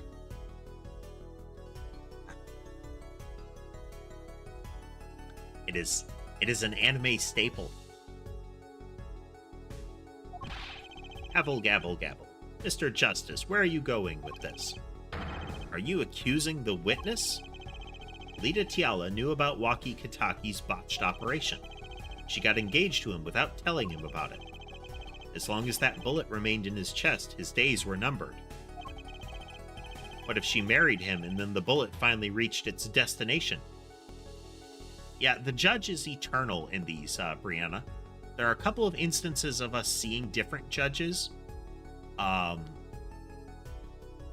In some of the spin-offs, they're different. The judge that is far in the past is different.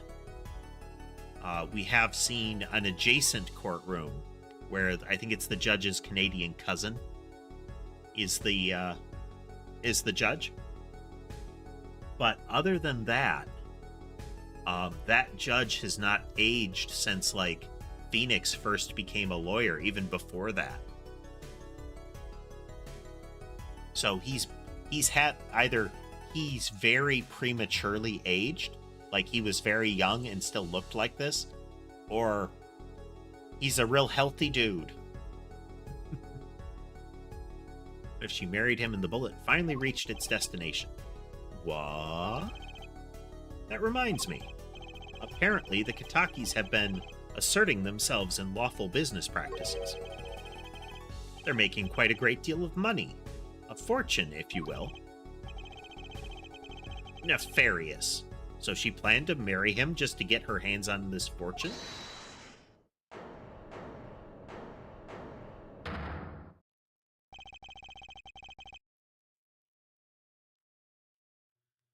Well, this is kind of inevitable. We've seen this before. I think Larry Butts, in the prior trilogy was prone to this kind of thing where he would intervene and say, it couldn't possibly have been my darling kind of thing.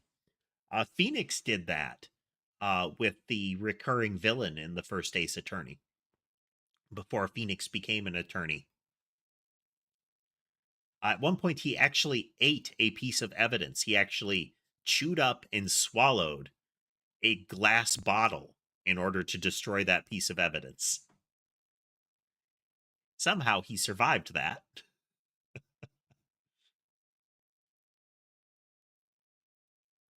Keep talking trash about my Alita. And I'll sue you, lawyer man. Huh? Me? Yeah, you said you'd abuse my Alita. I think you mean accuse. Same difference. Well, you can't have her. She's mine. It was me. I shot that doctor. Me. He left me to die, so I left him to die too, there in that park. I get the impression that maybe Waki knows that she killed him. Wonder if he's actively covering for her too. Waki, just cool down a second. You keep your hands off my Alita, or I'll... Oh. Evil laughter. Miss Tiala?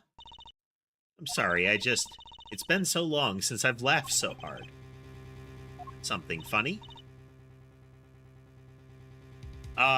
This Alita is Waki's fiancé. She proposed to him when he said he liked her the day after he had the operation that did nothing, and left the bullet in his chest, the one that she knew about.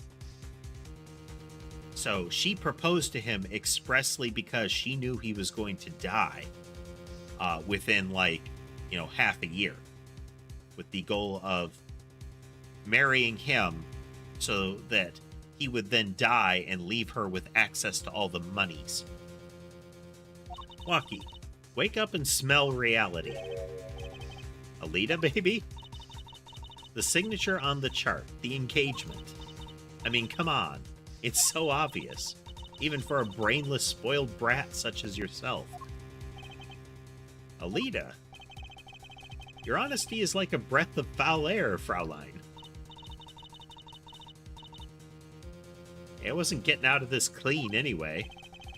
So the family fortune is what you're really after.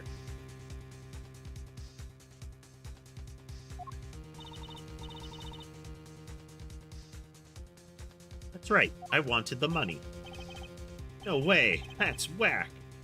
I ain't trying to hear that. I haven't heard that phrase before. Should have done the wedding earlier. Oh well. By the way, can I ask you a question? Oh, me? I believe you said you were going to abuse me? Accuse. Of what crime, might I ask? Huh? Oh, I'm a bad girl, sure, but I got close to that brat because I wanted his money. That's... I ain't trying to hear that. I haven't heard that phrasing before. So now what she's doing is she's admitting to trying to marry him and hide that he was going to die for the money so that it can divert attention away from the fact that she killed Dr. Maractus. By admitting to that, it obscures what else she might have done. But he was the one with the pistol. He could have fired it into the safe after I'd already left the clinic.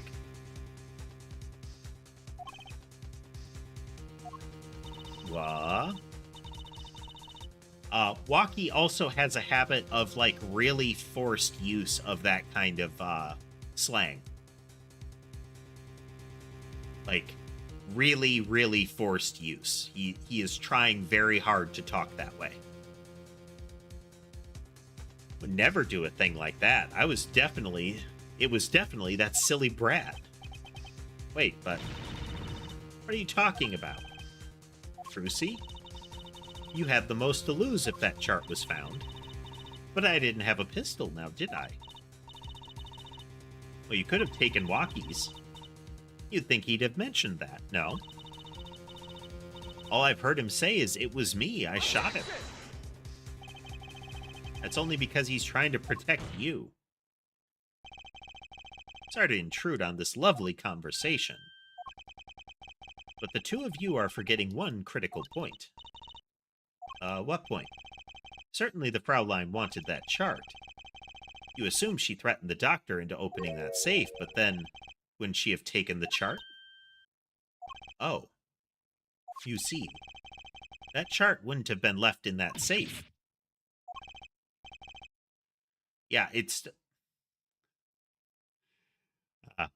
the guilty until proven innocent Ace Attorney world. The idea that that gun is known to have been fired twice. We found the second bullet. It is inside a locked safe in Maractus's office. That does not line up with the series of events that they presented.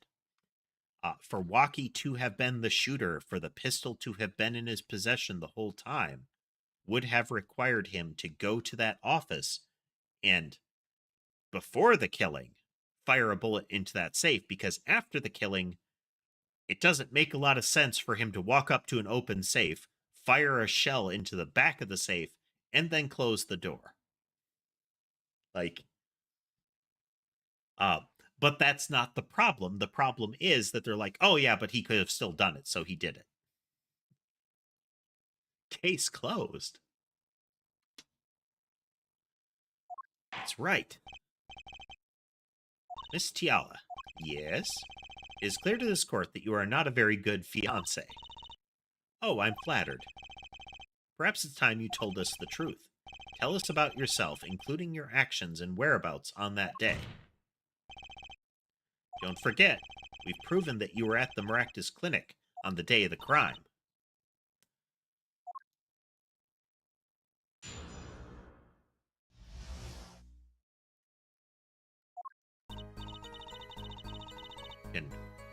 You can never trust the judge in this. I mean, it's like a cat with a laser pointer, you know? The prosecution just has to, like, click the pointer on and point it around, and the judge is like, ooh! And gets led around however they want.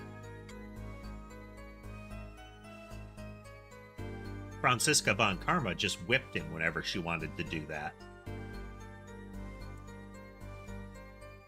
I went to the clinic that day to speak to the doctor. I wanted that chart, but I failed to get it, so I went back to the clinic later. In any case, I didn't shoot him. You don't even have proof I stole that pistol, do you? And that brat was spotted in the park at the moment of the crime. Frankly, I don't think it matters if Dr. Maractus was shot in the temple or not. You went back later. That chart was dangerous, you understand. I needed to get rid of it. That's why I went that day. But you couldn't get the chart then, could you? And later that night, Dr. Maractus was shot. I heard about the shooting, waited a day, then I had to go back. No easy feat with the cops all over the place. That was you.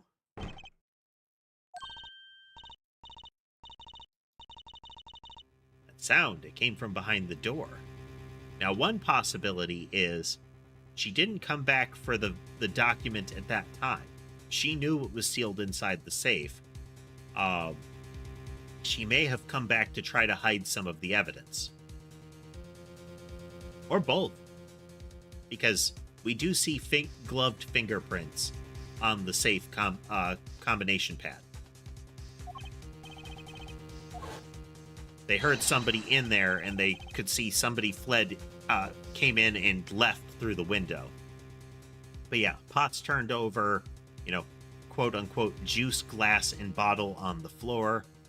This lamp is the weird part. This lamp with the broken bulb and the pulled-out plug is standing upright on the floor. So there's something further about that lamp. What else could there be about that? Let me look at the lamp.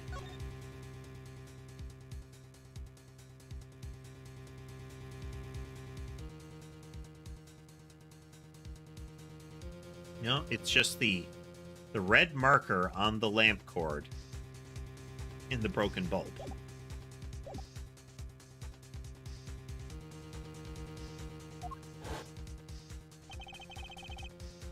So you were the burglar. It was you two? If only I had one more minute, then I could have opened that safe and gotten the chart. That's trespassing, and brazen at that. Is this a trial for trespassing now? Besides, you can't blame a girl for wanting to protect herself. Yes, we can. We can blame you for everything you did for that. Not necessarily the wanting part, but all the things you did because of it. Is it a crime to trespass? Yes, it is.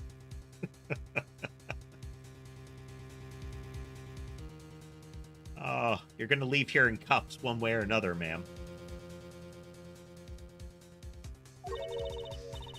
They are gangsters, you know. In any case, Mr. Justice, your cross-examination.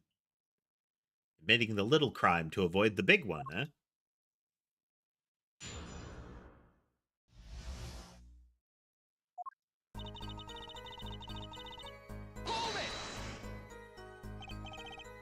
Why that day? The brat was uncontrollable. He was ready to kill. And that would bring in the police, and that chart would become evidence, and I'd be hung out to dry. But the police didn't check the safe, did they? Well, they thought the crime scene was at the park. I'll make sure the responsible parties feel the heat. Such sloppiness won't be tolerated, yeah? Kind of thankful for that sloppiness myself, actually.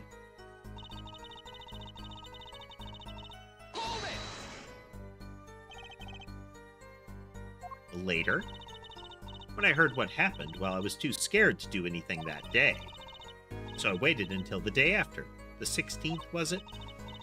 Of course, you and that meddling kid had to get in the way. You and your dog. But why did Dr. Maractus keep that chart around? It was clearly dangerous for him. He could have burned it. Because he's a coward. The chart was his insurance. Insurance? My signature on that chart, to be more specific. That made sure I couldn't betray him.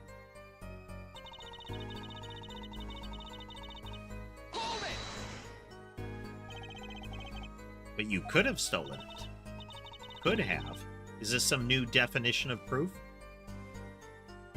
Yeah. It's like anti-proof. It's... You were in a position to have the pistol. We have no truth. We have no proof that Walkie fired the pistol at all. Just his presence in the area where the pistol was. His assertion doesn't matter. Well, it sadly does. If somebody says they did something, regardless of how the confession was obtained, it's kind of like, damning, but...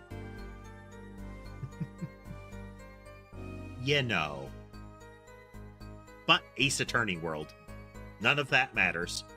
We have to find the guilty party or else the other person is guilty by default. We'll ask Walkie. He'll tell us. No, he won't. Might I remind you this is a cross-examination? You might want to keep your baseless theories to you. Sneeze.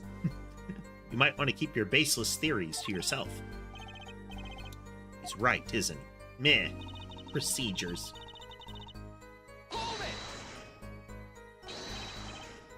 Yeah, but what? You have nothing to say. This case is over. It was over the moment that brat was seen in the park. What's the point of dragging it out any further?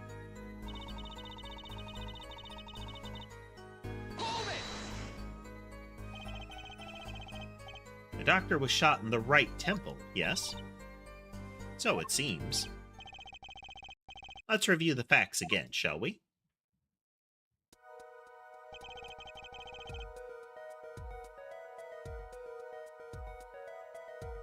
Killer was shot from this location. The bullet would have struck our victim square in the forehead.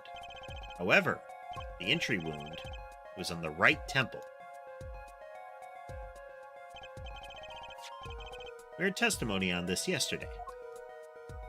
We know there's a slipper print over here.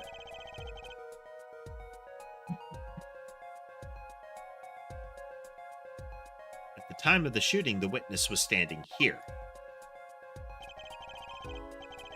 No, the witness was standing over here. Because they said the guy turned to look at the witness because the witness shouted. If he turned to look at the witness here, the bullet would have entered the right temple. But we showed that he was up here near the waste, like a waste basket. So he would have turned up and exposed his left temple. Victim turned his head to look and was shot. Objection! Yep. But that testimony was proven to be a lie. Our egregious panty snatcher, Mr. Stickler, did witness the crime, but he was standing to the north, next to the trash can where he tossed those panties.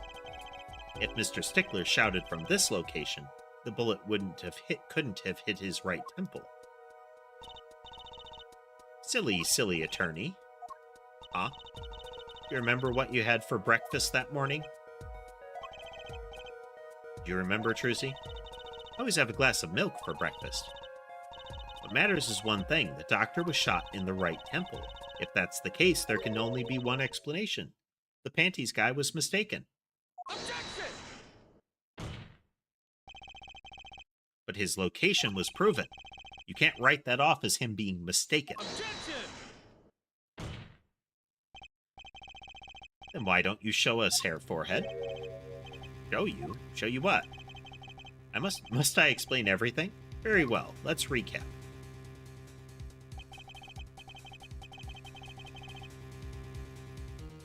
If the witness, Panties guy, was standing to the north, then where was the shooter standing?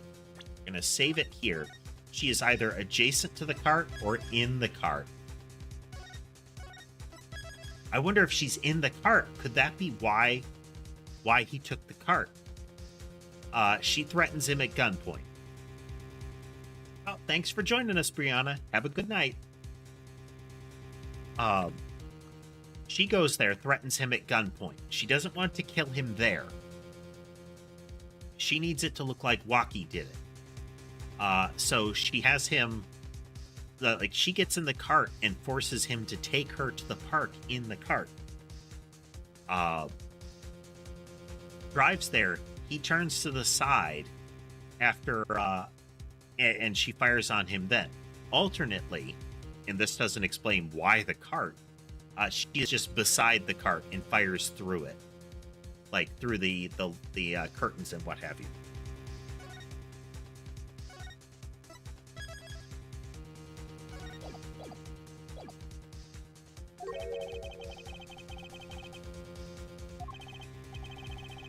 The witness was standing there. How could anyone shoot the victim in the right temple?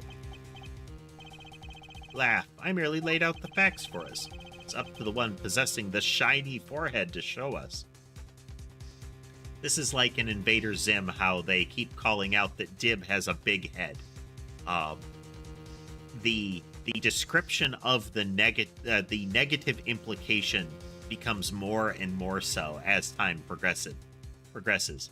Now he's not just the guy with the forehead. Now he's the guy with the shiny forehead. If you can, that is.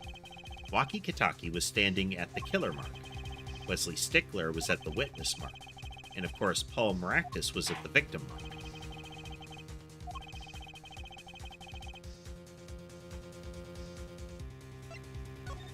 Someplace else. As the facts stand, we can't explain this crime without contradicting ourselves at some point. But I know why. The real killer shot from an entirely different location. What are you talking about? I don't see any other place. Apparently Mr. Justice does. Let's hear it. Where in the park did the killer shoot the victim from? Time to raise the roof. In the stakes. Penalties are such frightening things, don't you think? What if they were a bit more terrifying?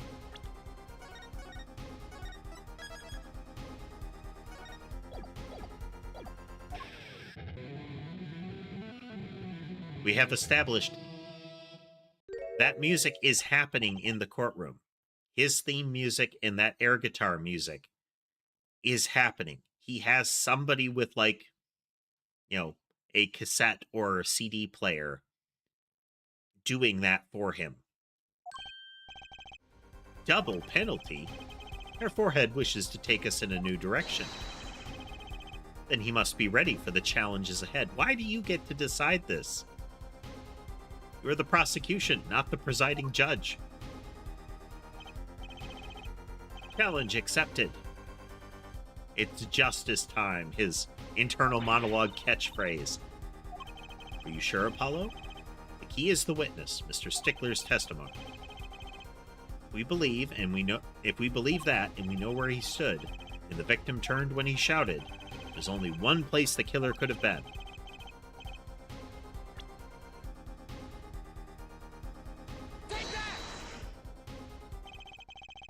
I believe we all owe a debt of gratitude to Miss Alita Tiala. What do you mean? Thanks to you, we had a chance to review the crime. And this time, we were prepared. We know that Wesley Stickler was telling the truth. We should have listened to him from the beginning. Wesley Stickler was standing next to the trash can when he saw the two men.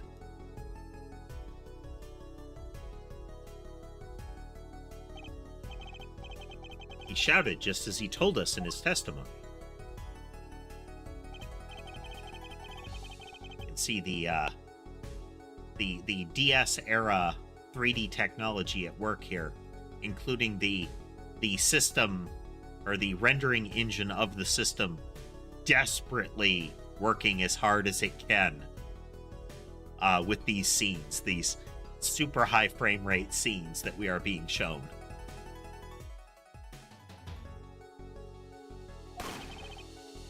The shot was fired. The victim was hit in the right temple. Oh no. Oh yeah. Kool-Aid Man busts into the courtroom.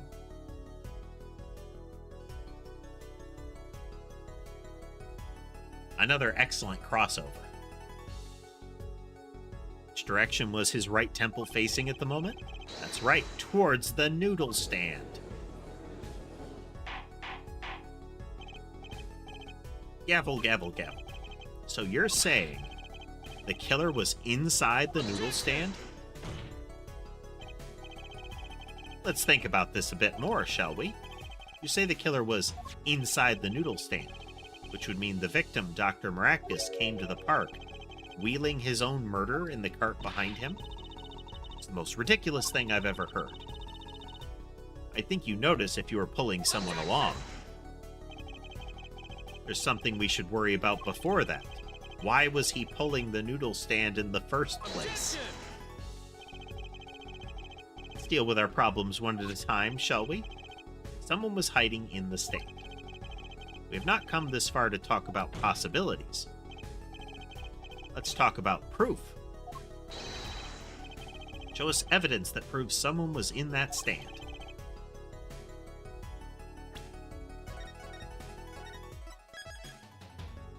I'm thinking that the slipper prints show us that.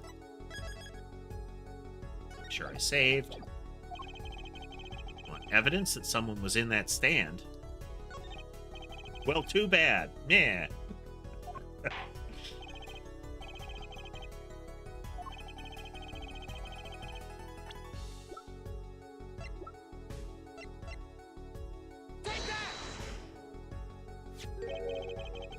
The Maractus Clinic, and they're covered with paint.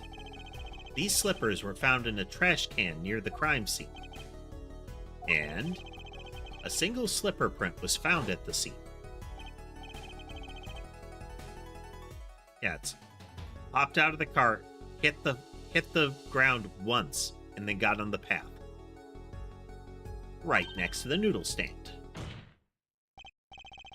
Oh, and Miss Tiala, your toe print was found inside the left slipper.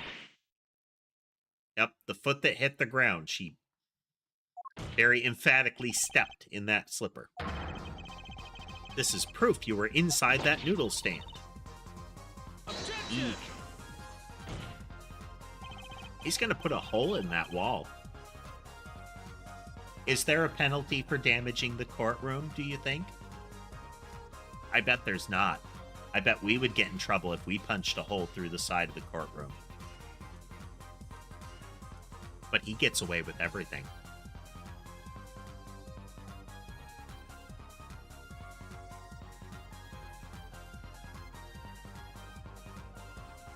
Yet there was only one slipper mark found at the scene. Can this be called a footprint in good faith? Observe the diagram.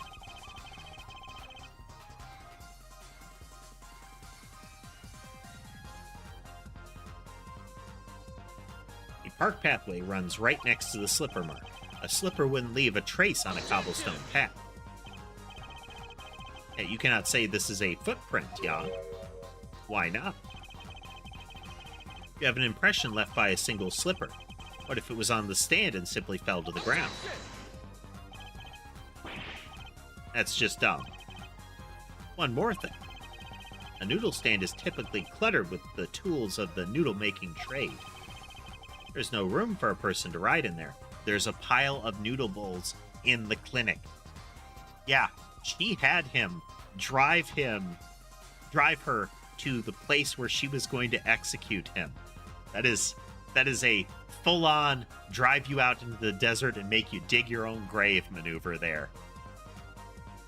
But it's even more embarrassing because she's making him pull a noodle cart to where she's going to kill him. He doesn't even get the dignity of it being in like a car.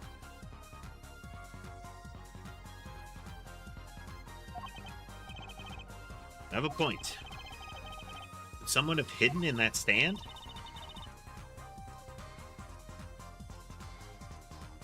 I think I might be onto something. I think I've figured out one of our pieces of evidence.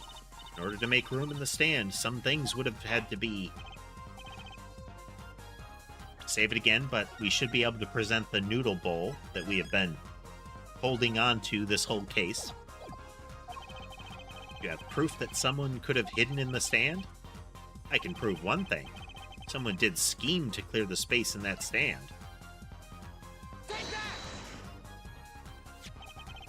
This is a noodle bowl from the stolen Eldoon's Noodles stand. Yes, and what about it? We discovered a large quantity of these bowls yesterday. In the lobby of the Maractus Clinic, where her shoes and the slippers were, and the missing slippers are identified. Large quantity of noodle bowls in the victim's clinic. Mr. Eldoon was very clear about those bowls. I don't care who did it. Without that stand, I'm finished. All my noodle bowls were in there, too. Yet the bowls were removed. At night, there was space inside that noodle stand.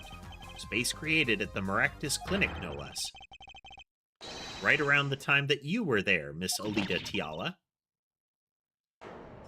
Stop. Won't listen to any more of these wild fantasies. No, not fantasies. They're worse lies than that spoiled brat's pickup lines. Gavel. Would like to remind the witness of her current status. This court does not consider you entirely innocent. Show me an innocent, I'll show you a fairy tale. In any case, the defense has somehow made its point. And the witness has both a motive and an opportunity to kill Dr. Maractus. More fairy tales. This whole trial is a fairy tale. Then please, pull us back down to reality, Miss Tiala. I'll give you one last chance to explain yourself. This is it. I'll give you one last chance not to commit gross perjury on the stand. Pull us three times, shame on me.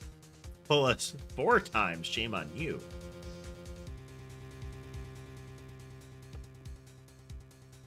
I think it was 3 times so far. I was Dr. Maractus pulling that stand that night. And what was Alita Tiala doing inside it? Time to get to the bottom of this case.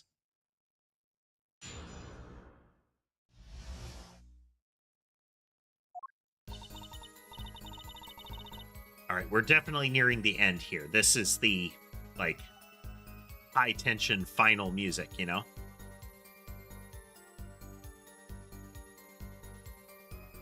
And I went to ask Dr. Maractus for the chart. I had no intention of ever letting that chart fall into the Kitaki family's hands. But Dr. Maractus didn't understand. For some reason, he thought the Kitakis had sent me. So I gave up and went home. All I did was talk to him. You knew about the botched operation, so you tried to get rid of the chart to save yourself.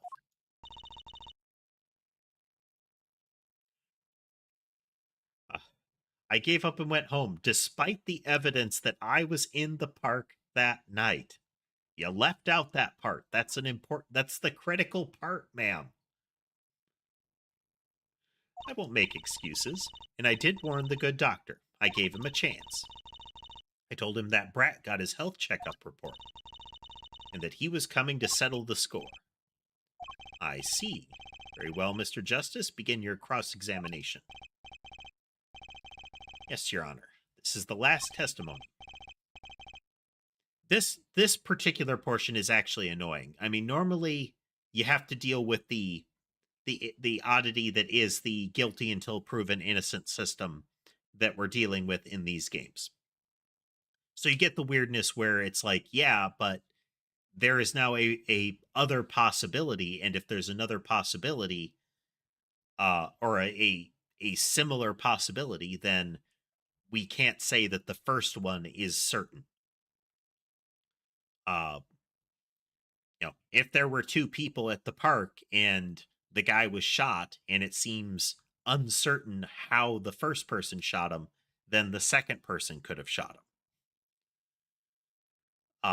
Whereas, that's not admissible. Like they don't consider that unless the prosecution raises it. But she left a part out. We just called out she could have been there. She could have been in the cart. We've shown that her slipper was present at the scene of the crime. It is positioned to have left the cart. Somebody made room in the cart.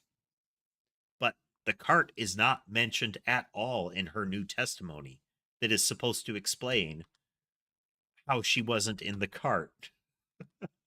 She's just repeated the last testimony.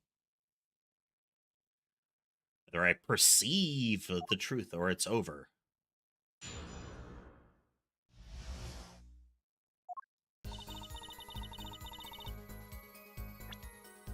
Down to save again. I did go to steal that chart. Are you listening? I said I asked him for it. The victim was a man in good health. I don't see how she could have coerced him with a gun. We seem to be ignoring all of the prior conversations. It would have been impossible without a pistol. What if she did have a pistol?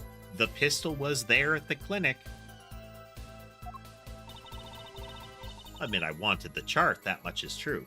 We've shown that pistol was there at the clinic. and we know it was fired twice. They can only account for one shot at the park. So either somebody with that same pistol went there before or after, but if it was after, there's a very, very narrow window, and why would it be fired in there? Because the only one that we know went there after is her. But I wanted the chart, that much is true. My reason was simple.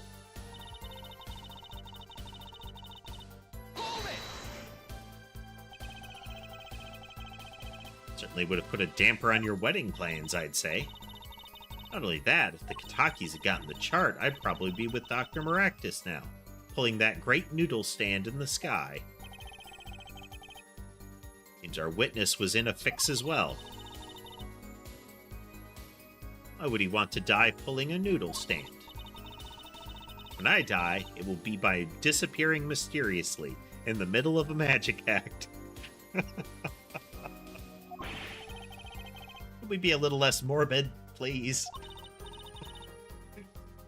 That's an aspiration. That's some life planning there. Like, she is leaning into her favored profession, what I guess to be the profession of her late father, so very hard to the extent where she has already decided how she will die, and it's in the course of pursuing that profession. Like, goals. She's got goals. You see, I needed that chart.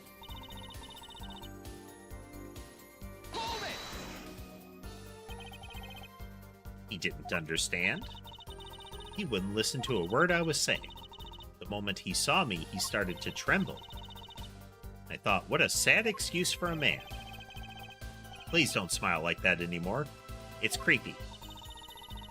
He was practically delusional.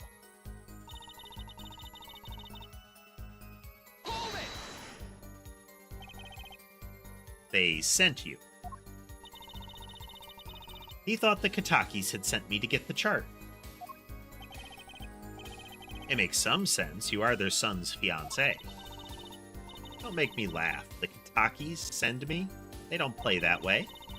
If they'd known about the chart, they would have gone in there with guns blazing. But I couldn't convince the trembling doctor otherwise.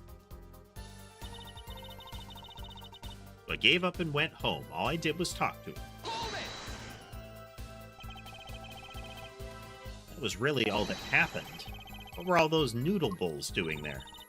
How should I know? There weren't any bowls when I went, I know that much.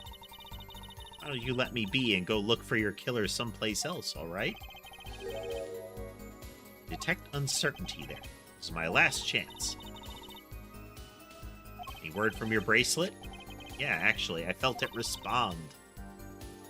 I couldn't see a thing. It's up to you. This is them reinforcing the tutorial for this is over. You'll have to spot the tell yourself. Well, spot the moment where it seems inconsistent and then look for it.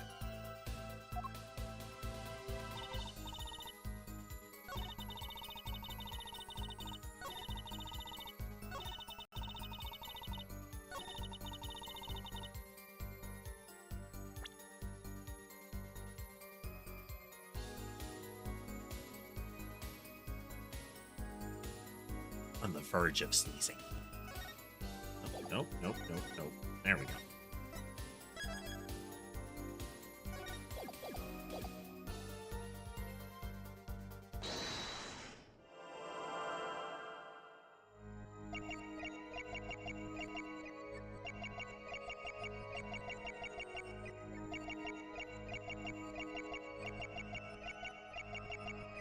Okay, all I did was talk to him. That's...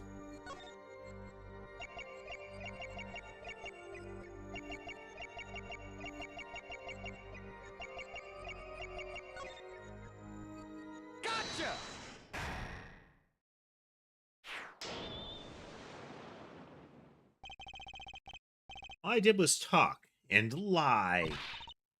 What? Show me proof. Pretty sure about this one. I think I'm getting the hang of this. Little slip in confidence and they give it all away. The proof is you, Miss Tiala. All I did was talk to him. You claim. You can't hide your own nervous twitch when you say those words. My twitch? What are you talking about? You have a habit of scratching the area of your neck around the edge of your scarf. Oh. What if the lamp was used to attack her? What if she's... I wonder if she has bruising around her neck. What? It's working better than I'd hoped. Her unconscious actions tell the truth she won't say. Habits and lies, 2 dots. Connect the dots and find the truth. Don't look at me like that, I told you the truth.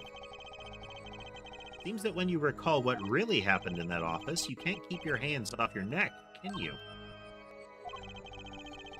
It seems that nervous habits are unconscious reactions that manifest when someone is trying to hide something. Can't hide behind your scarf, Miss Tiala. Something happened between you and the victim in the Maractus Clinic office.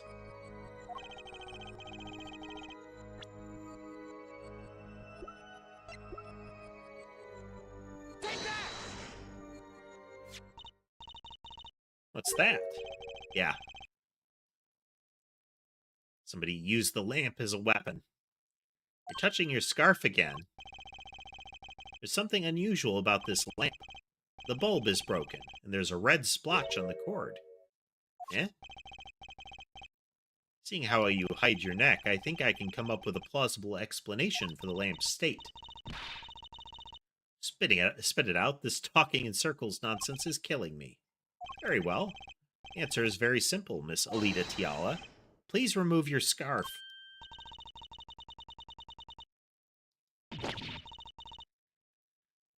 Eek.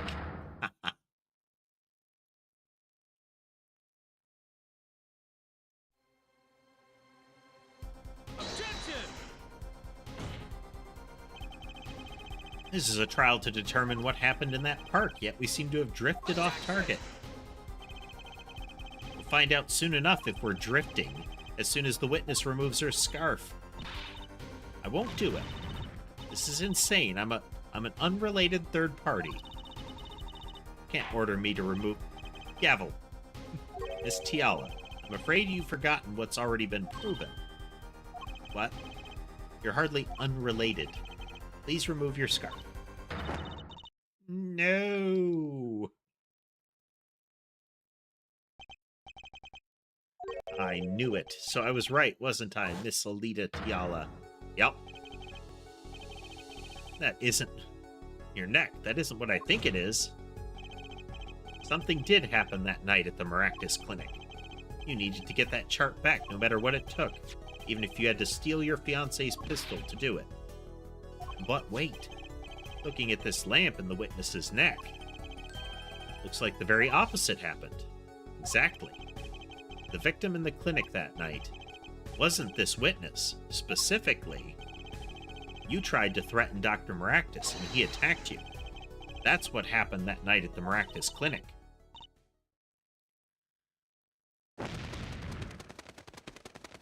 Oh, the little brooch thing is flapping. That was at least part of our freak out there. Gavel, gavel, gavel. Someone please tell me what really happened. I told you the truth already. I went to the clinic that night to warn Dr. Maractus. The gangster knows everything. He's coming for you. Like my clinic's seen its last patient. You have to get rid of the chart. Quick, open your safe. Give it to me. So you can save your own skin. What? I know what you're up to. You want in with the family. And if they see that chart, you're finished. Leaving me holding the short straw. But if I'm going down, I'll want some company. You. And what happened next? He jumped at me and knocked me to the floor. Then he took that cord. Now, Maractus was serious. Deadly serious. He really tried to strangle me. I must have blacked out. Now we've got another gap to cross here.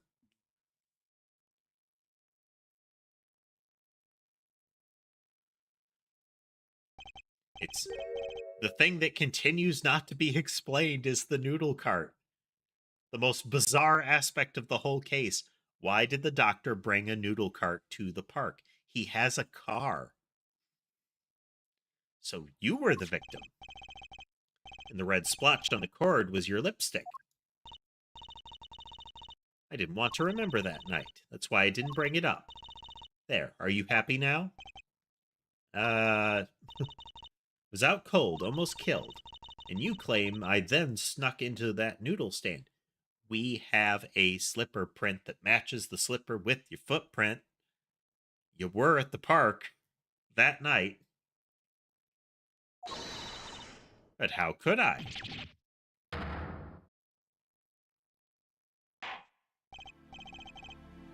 One thing is clear. We now know what really happened at the Maractus Clinic, and it would seem that our victim was not entirely without blame himself.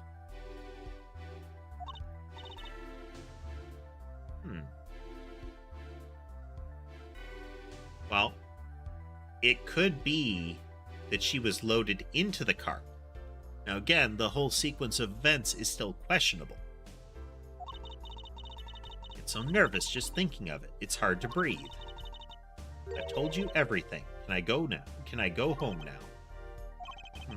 You bear some responsibility for events that day. That's true. I'm going to put down a save here just in case. They pull a do you want the game to continue choice here. Yet, if you were also a victim, this court would owe you some sympathy. Well, Mr. Justice, I believe this clears up the remaining questions for Miss Tiala.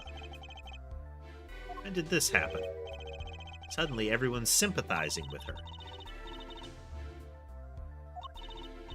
What to think anymore? I mean, is that it? Do we know everything we need to know about Miss Tiala?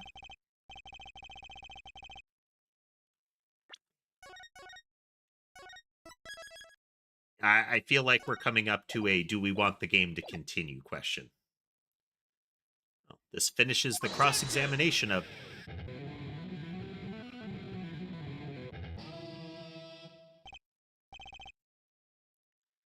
Laugh. Not so fast. This party's just getting started. Now we rock. This is his theme music. This is theme music that actually happens in the world of the game. What? Those spikes on your head are softer than they look. Or do you not have the stomach to go all the way? Prosecutor Gavin, Hal Maractus choked Alita Tiala, and she fell unconscious. But what happened next? He's right, there's more we don't know. She was choked hard enough to leave that mark. She would have been out for a while. Even still, what if it was her in that noodle stand? Alita Tiala half dead, Dr. Maractus pulling that stand, and a bullet fired from inside the noodle stand. What if it's all true? We might have already figured out what truly happened that night. Oh, they could have also been working together. No. It's fuzzy here. Let's see where it goes. Miss Alita Tiala, as you can see, we're not through with you just yet. You really want to blame me for this murder, don't you? You too, Prosecutor Gavin? Me? Fraulein, I only wish to know the truth. Yeah, he is acting like late-stage Edgeworth. So less of the cheating and more of the, hey, wait, you're lying to us kind of thing. Let's go back over what we've learned till now. On the day of the murder, Waki saw his checkup report, from which he learned about the bullet still inside him.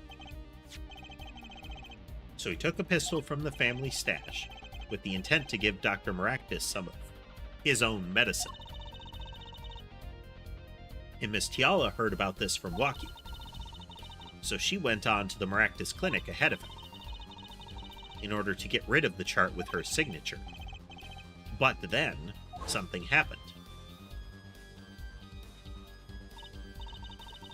Sounds like you figured it all out, but remember, I was the victim. I was out cold. But what about Dr. Maractus? That does seem to be the problem. He had just strangled Alita Tiala, perhaps he thought to death. What did he do after his crime? He's just knocked out, not dead. From the state of his clinic and the scene in the park, I think it's clear what the good doctor did next. Well, Hair Forehead, care to take a guess? Well, Mr. Justice, what did Dr. Maractus do? Maybe he did think he killed Alita. Do I have evidence to show what he did next?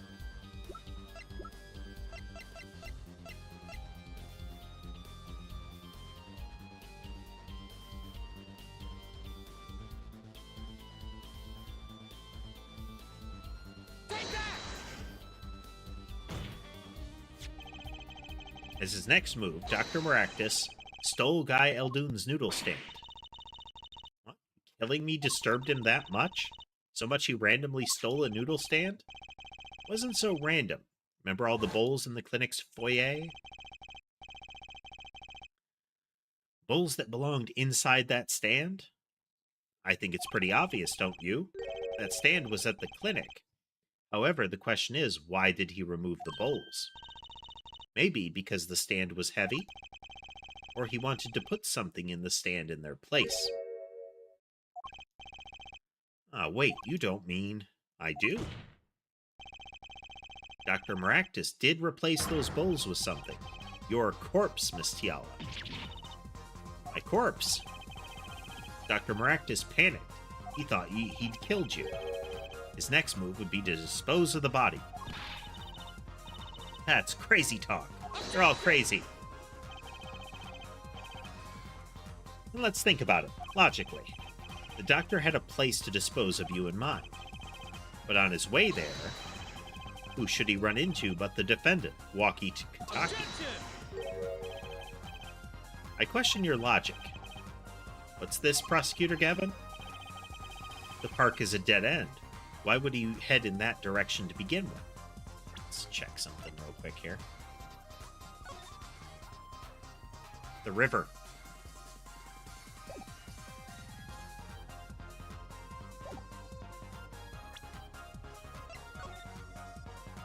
Yeah. So if we look, straight shot through the park to the river. Failing that, the Kitaki Mansion. Both of these are good targets. You know, for the criming.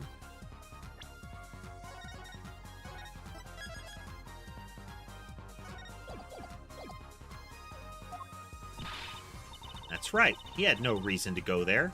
Oh, now I get it. It was a trick. That spoiled brat made him do it. He made the doctor steal the stand. Tell me, why would someone go to a dead end? Unless the park was his destination. What? Apparently the defense has an idea. Tell us where Dr. Maractus was heading with the stand. Show us on this diagram. Where was he dragging the stand? Yeah. Since they showed us that picture, it's the river. That's a river? Yes, Your Honor. I scarcely need to explain why. A perfect place to dispose of a body. He was going to throw me in that river? He didn't have many other options, Fraulein.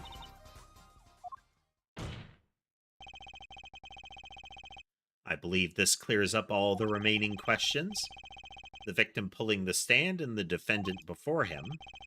And inside the stand, you, Miss Alita. And then, the denouement. Wesley Stickler of panty-snatching fame. That man's life is over. Walks up. Seeing the two men, he shouts. In that instant.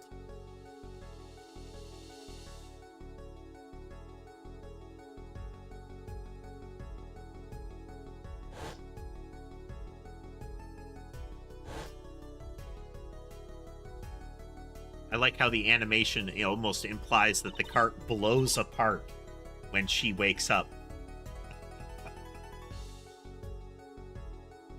Her outrage after being stuffed in a noodle cart and being dragged to where she would be disposed of blows the whole cart to pieces before she opens fire. It's not that nobody knew she was in the cart, it's that everybody else was knocked unconscious by the shrapnel and didn't remember her appearing, firing, or reconstructing the cart. It all makes sense now.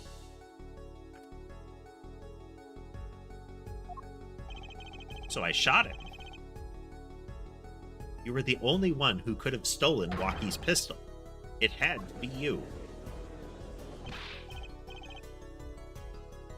And it wasn't that she went there and confronted him. She went there, pulled the gun, and fired at him. That's when he jumped. That's when he jumps her. He throws her and the pistol in the cart because he's going to dispose of both things. Well, Miss Tiala? Nice work. You mean I'm right? I mean, you've done a fine job dreaming up a story to get that spoiled brat off the hook. You're the one who's dreaming. Apollo's backed up everything he said with facts. You're so sure he's making it up, give us another reason. Why was Dr. Maractus pulling that stand through the park? Who knows? But there's one big gaping hole in your logic. I think Mr. Gavin knows whereof I speak. Whereof what? I can't believe she's still trying to deny this. Is this true, Prosecutor Gavin? Must I always be the one to point out Herr Forehead's errors? There really is something. I believe the Fraulein speaks of Herr Doctor's car. His car. That's right, the Maractus Clinic has that big garage. In which sat a green sports car, was it? Why would he steal the stand in the first place? If he wanted to carry a body, he would have used his car. It's an interesting thought. I wonder what the justification for this is going to be. And so we find our victim without probable cause to steal that stand. But, again, the cart had all of its stuff emptied into the clinic. He had the stand. Like, there's a strong connection here. Like, really strong connection. I have an idea. You know that green car? I bet it wouldn't run. It was broken. An excellent counter-argument, Fraulein. Too bad you're quite wrong. Huh? Don't tell me you've forgotten what happened to your daddy. I mean, it hit a post. It's possible that it made it back to the garage. And that's it. That's right. That night, the car that hit Mr. Wright was that green sports car. Oh yeah, I'd nearly forgotten about it. Afterwards, he drove it back to the garage. It ran fine. That's right. So why didn't he use his beloved sports car? A glaring contradiction, to be sure. More glaring than your forehead. He's escalated again.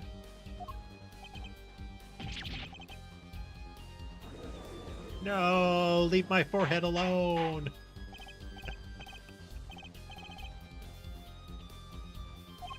Well, Mr. Justice, why didn't Dr. Maractus use his car to carry the body?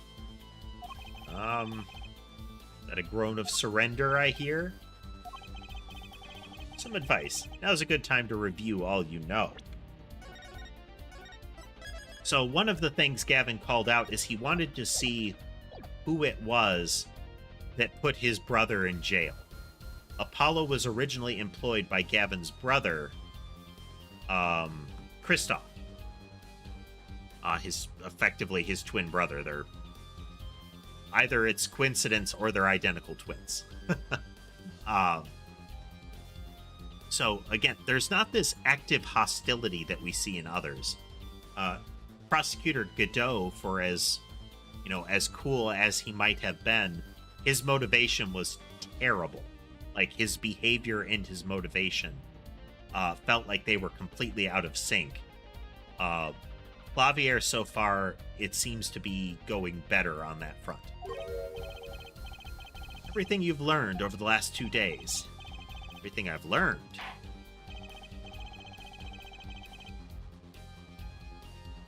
It wouldn't start. It wouldn't start. There was a pair of magic panties stuffed in the tailpipe.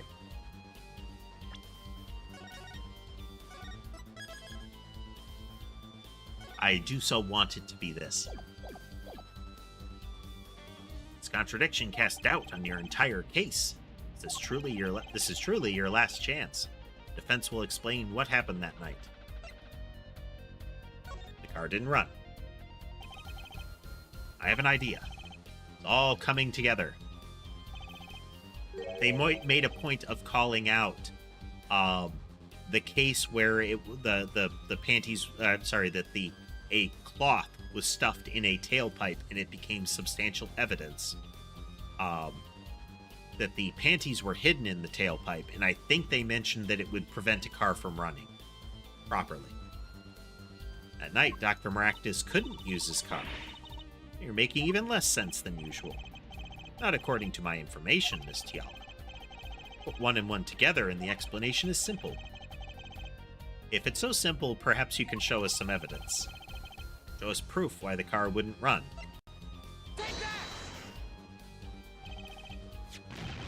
See now, panties? Again?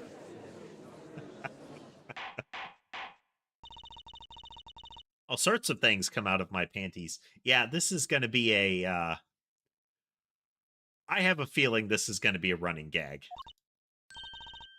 Even the truth. Now, are the panties still in the court record? Like, they're still in evidence? Like, physically in evidence? Or does she have them back? Is she wearing them? Because if she's wearing them, the idea of that presentation of the evidence creates a very interesting image, does it not? Like, was this a pantsing in front of the court, effectively? My proof is right here, pulls down pants.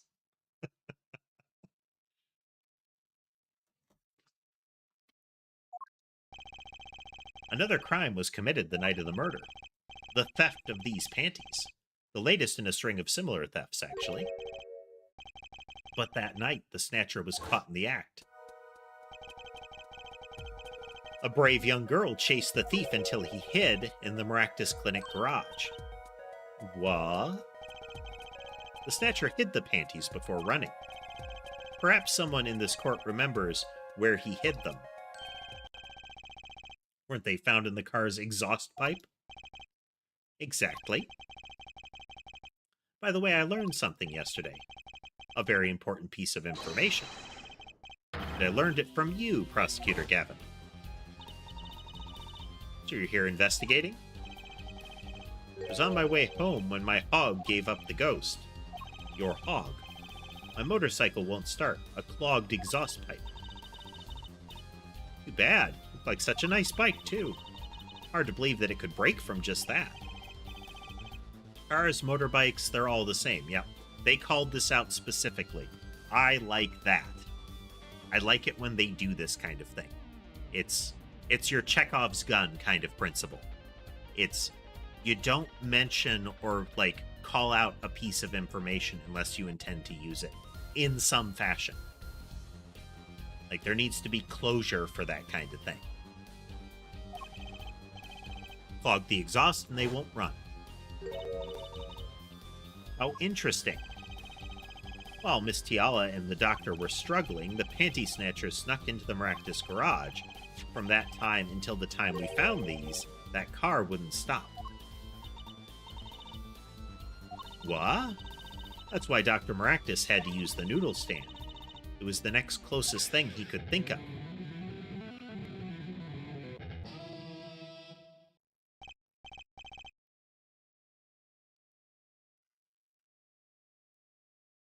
I just noticed Gavin's necklace, or I'm sorry, it's not Gavin. It is, oh no, it is, you know, Clavier Gavin.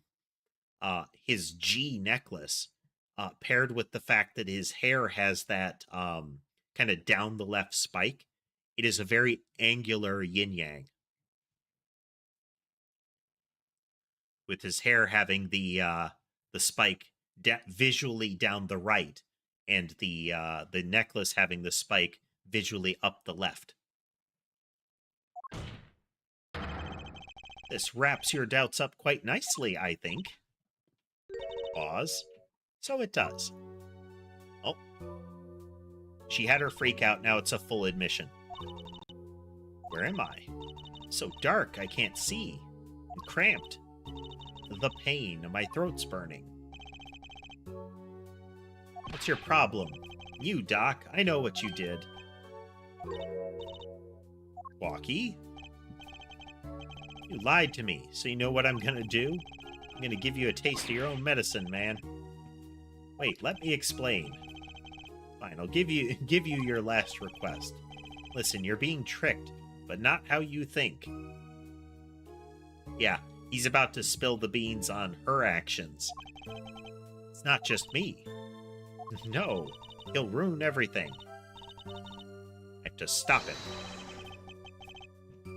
Cease this at once, you two. Yeah, it would have been back of the head and changed the complete story if that guy hadn't have called out.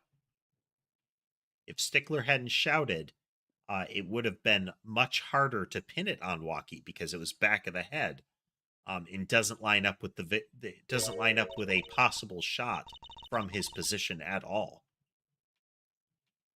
This isn't the way it was supposed to turn out, really. You didn't plan on being dragged into court and have your convoluted scheme and lies slowly unwound over the period of time and then have to admit that you committed murder? That wasn't your plan? I'm shocked. Shocked and appalled.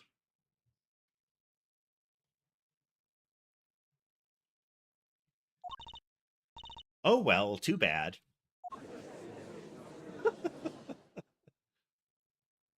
You win some, you lose some. Sometimes you get away with murder and a plot to, have another person die in order to win a fantastic fortune.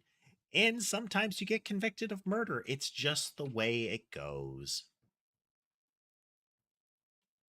There's still one mystery. How did you manage to disappear from that stand? In the silence after the shot, I heard the witness running. I believe we heard as much from Wesley Stickler.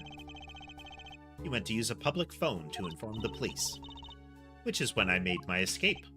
It was when you left that slipper print. Dr. Maractus didn't bother taking my slippers off. I threw them out after I stepped in that paint, though. That was your mistake. No, my biggest mistake was coming to you for help, Mr. Justice. Eh? I believed in you. You and your anything agency. If anyone could get Walkie declared guilty, it was you. Oh, harsh. Rude, even.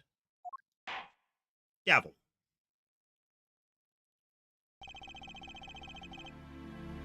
She would have been in a better position if she had tried to come to them first and say, I know he did it.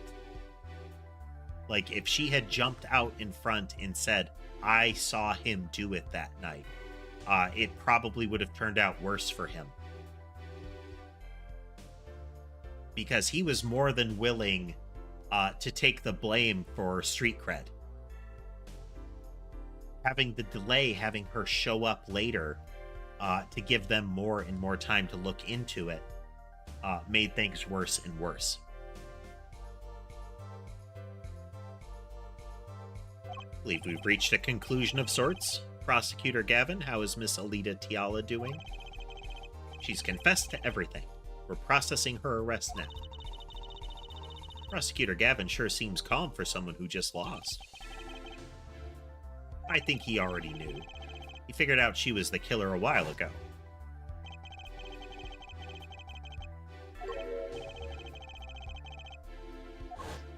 Yeah, he is late stage Edgeworth. Without the trauma of going through early stage Edgeworth. Like, he wasn't whipped into shape by Manfred von Karma. He lost, but I didn't exactly win either. Something the matter, Hair Forehead? Gavel. It's like it's time to announce a verdict. Not. Guilty. Badly rendered confetti, go!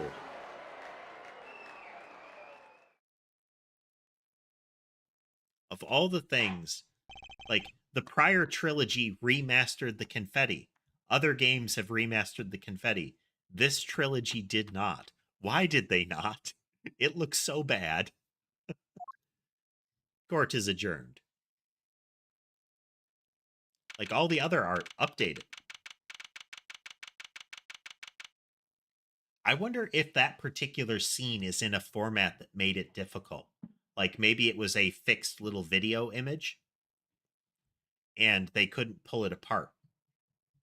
But they could have just recreated it because they have those stills. They have those same stills that they used.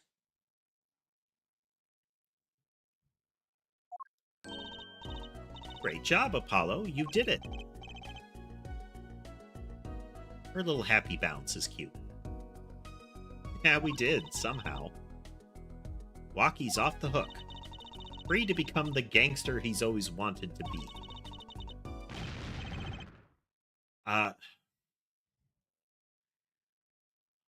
Off the hook. Free to become the gangster he's always wanted to be. Assuming he can get a brilliant surgeon as soon as possible. I think we're forgetting the he's gonna die at any time part. Let's see if they cover it. The attorney man, you're gonna pay for what you did to my Alita, Holmes. Or to blame, I guess. You give my Alita back. Stupid pointy-head attorney with a death wish. Enough, Walkie. Oh, his terribly scary father. Ah, Mr. Kitaki. Big wins, Kitaki. It's high time you opened your eyes, Walkie. What do you know, old man? I think it's about time you opened yours.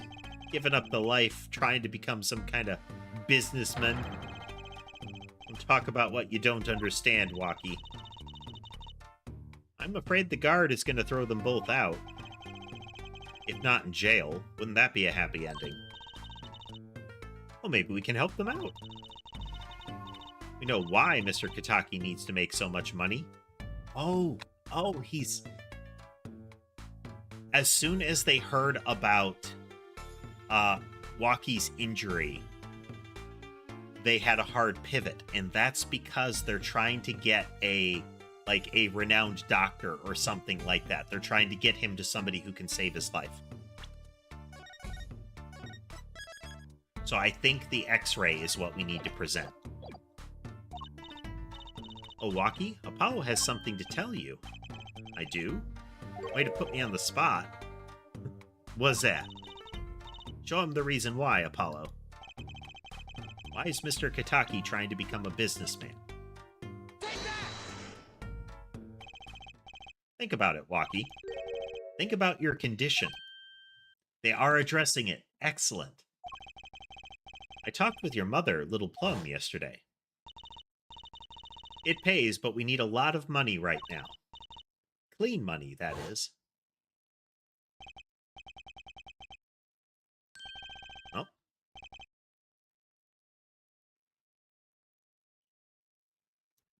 One moment.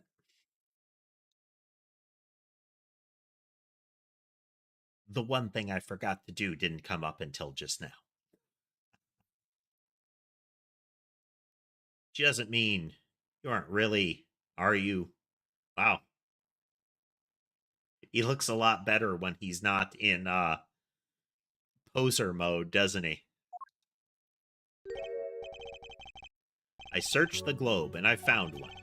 A doctor who can take that bullet out of you, Walkie. But it's an expensive procedure. Man, but you got plenty of money already, don't you? I won't use it. It was the gangster life that did this to you, Walkie. I want to help you. I want to do it clean. Oh, those are eyebrows.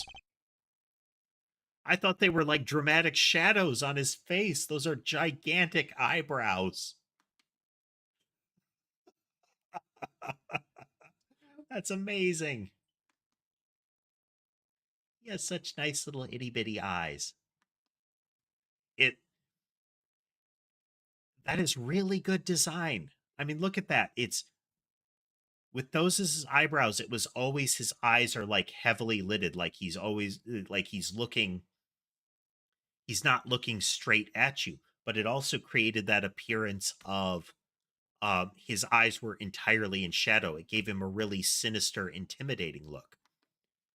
But as soon as they lift up, one, they give it a fuzzier, it gives it, instead of a like harsh shadow, it's a fuzzy edge. And the small, soft eyes completely change his demeanor.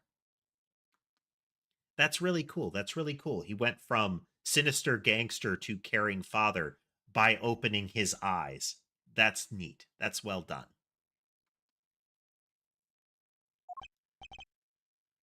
Dad.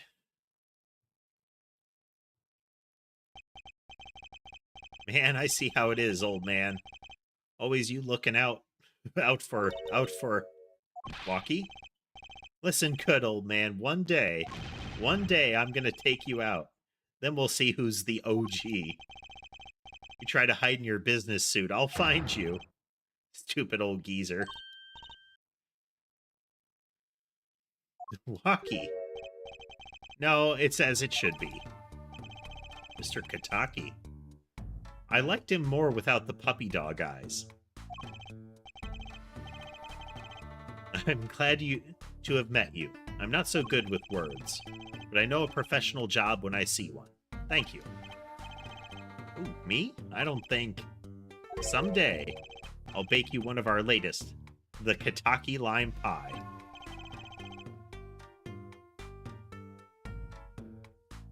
Yeah, it's right here. It looks like the eyes are shadowed, but it's really he's looking at looking out of lidded eyes almost, because his eyes are looking out of right here.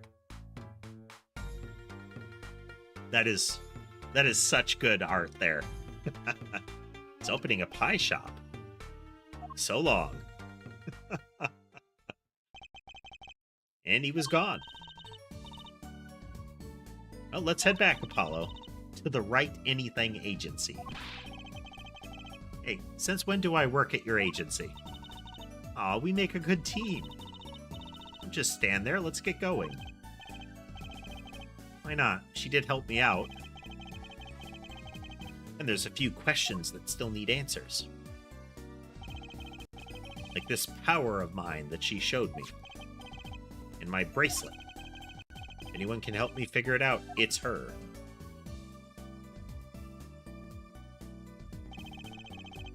Well, I can't say I care much for what her father has become.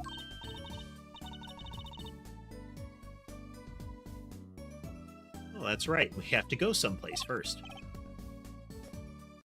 Where? Why, to claim our reward from Mr. Eldoon. His horrifically salty noodles. Ah, salty noodles. Right. You gotta stand back already? Oh, and after that, you can come see my show. With a special appearance by the amazing Mr. Hat. It's special, all right. Please, anything but him.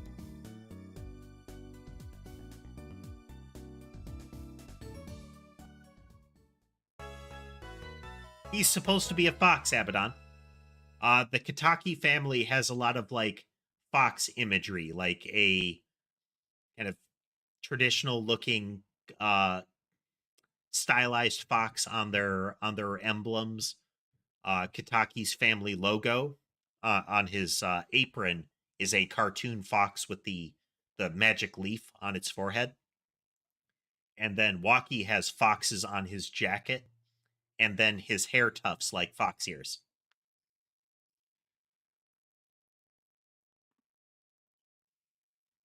But yeah, good to see you getting in here, Abaddon. Yeah, it's the Katakis have fox stuff all over them.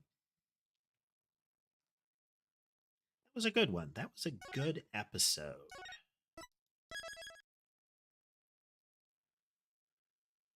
Yeah, yeah. Good times. Did you see or hear any of the rest of it, or are you just arriving, Abaddon? And anybody else? What did you think? What did you think of? I think it's case 2 that we just got through. I think it's the second one, aside from the tutorial.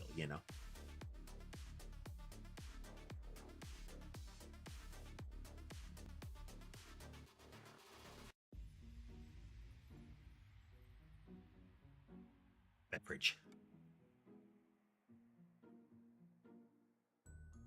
Good times. Some good twist on this one. There was some pretty heavy leaning into the Ace Attorney. Let's completely ignore the key point portions where we had to prove something when, like, the victim was asked to the witness was asked to clarify something in particular, and then they didn't mention it at all in their following testimony, and were not called on it. So we had a little bit of that, but otherwise, some really good twists and turns. Some really good twist and turn there. It's the turnabout that you want from an Ace Attorney case.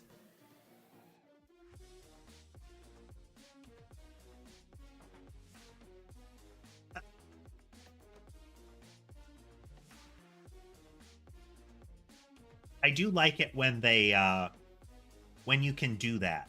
When it's not just... That was the problem that Danganronpa had. There was never that moment. It was always just, yeah, he did it. Yeah, he totally did it, and this is exactly how it went down. There was never that, like... There wasn't really that weak spot in it. It was just that they screwed up. And that happened repeatedly. Sometimes they screwed up in a really stupid way, or the thing that reveals that they screwed up is convoluted and out of nowhere. So much of what works with the Ace Attorney ones is they do a pretty good job of laying the foundation. That exhaust pipe thing, that was a full-on Chekhov's gun. They established that very early. They brought it out as a, like, hey, this is why it was there. This is this related thing, and it helps discredit witness number 1. But they also mentioned that you can stop a car from running with the exhaust pipe, and a vehicle from running if the exhaust pipe is clogged, and that becomes the crucial thing right there near the end. That is well done. I like that. And that's where you can get those moments of seeing where they screwed up, whether it was accidental or not. In this case, it's she thought that, oh, you could have used the car. She knows they didn't use the car. She knows that it happened. But by emphasizing it could have been the car, we can show, oh, it wasn't the car because of this thing that's been there looking at us the whole time. Like, we could have known the car didn't run right from the beginning because of that. That is cool. That is the kind of thing that you want in these. Is, oh, I remember that. That was important. Those are cool. Those are cool. So next time we play, which is probably going to be next week, not sure when, but we'll play at least once each week. We'll be picking up with the next case. We'll go from there. Tomorrow, what day is it? Is it Friday? I think it's Friday. Time is a thing and it passes. Yes, it's Friday. Okay. Tomorrow we're going to resume coding. I might get a little bit of what I plan to do done before the stream. We'll see. There's some stuff I want to adjust so that we can move forward a little more smoothly. But if we don't, I'll get that done on the stream. We want to get some better mob spawning logic and some better collision logic. Some extra stuff in there for tomorrow, so that we can start to build on that further. And I might have some stuff that'll make the mob and mob variety spawning cleaner. So I'll try to implement that either before or during the beginning of the stream.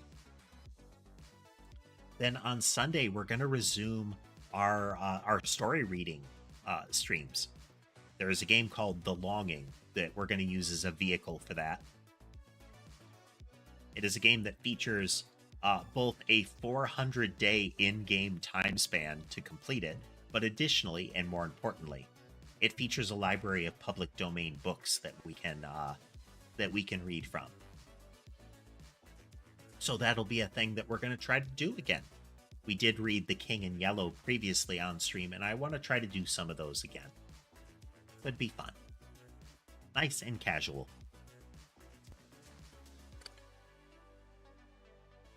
Yeah, again, I hope everybody had a good time tonight with the latest case in Ace Attorney. And I hope to see you again next time. Remember, if you liked what you saw and would like to see more, like, comment, subscribe, all that goodness. The algorithm likes it when you do that for us. In the meantime, the YouTube streams will redirect over to Hoodlip Caleb's Donathon stream. I know he keeps it running even when he's not there, when he's getting some sleep. So we'll send you on over. So thanks again for coming, and have a good night, everybody.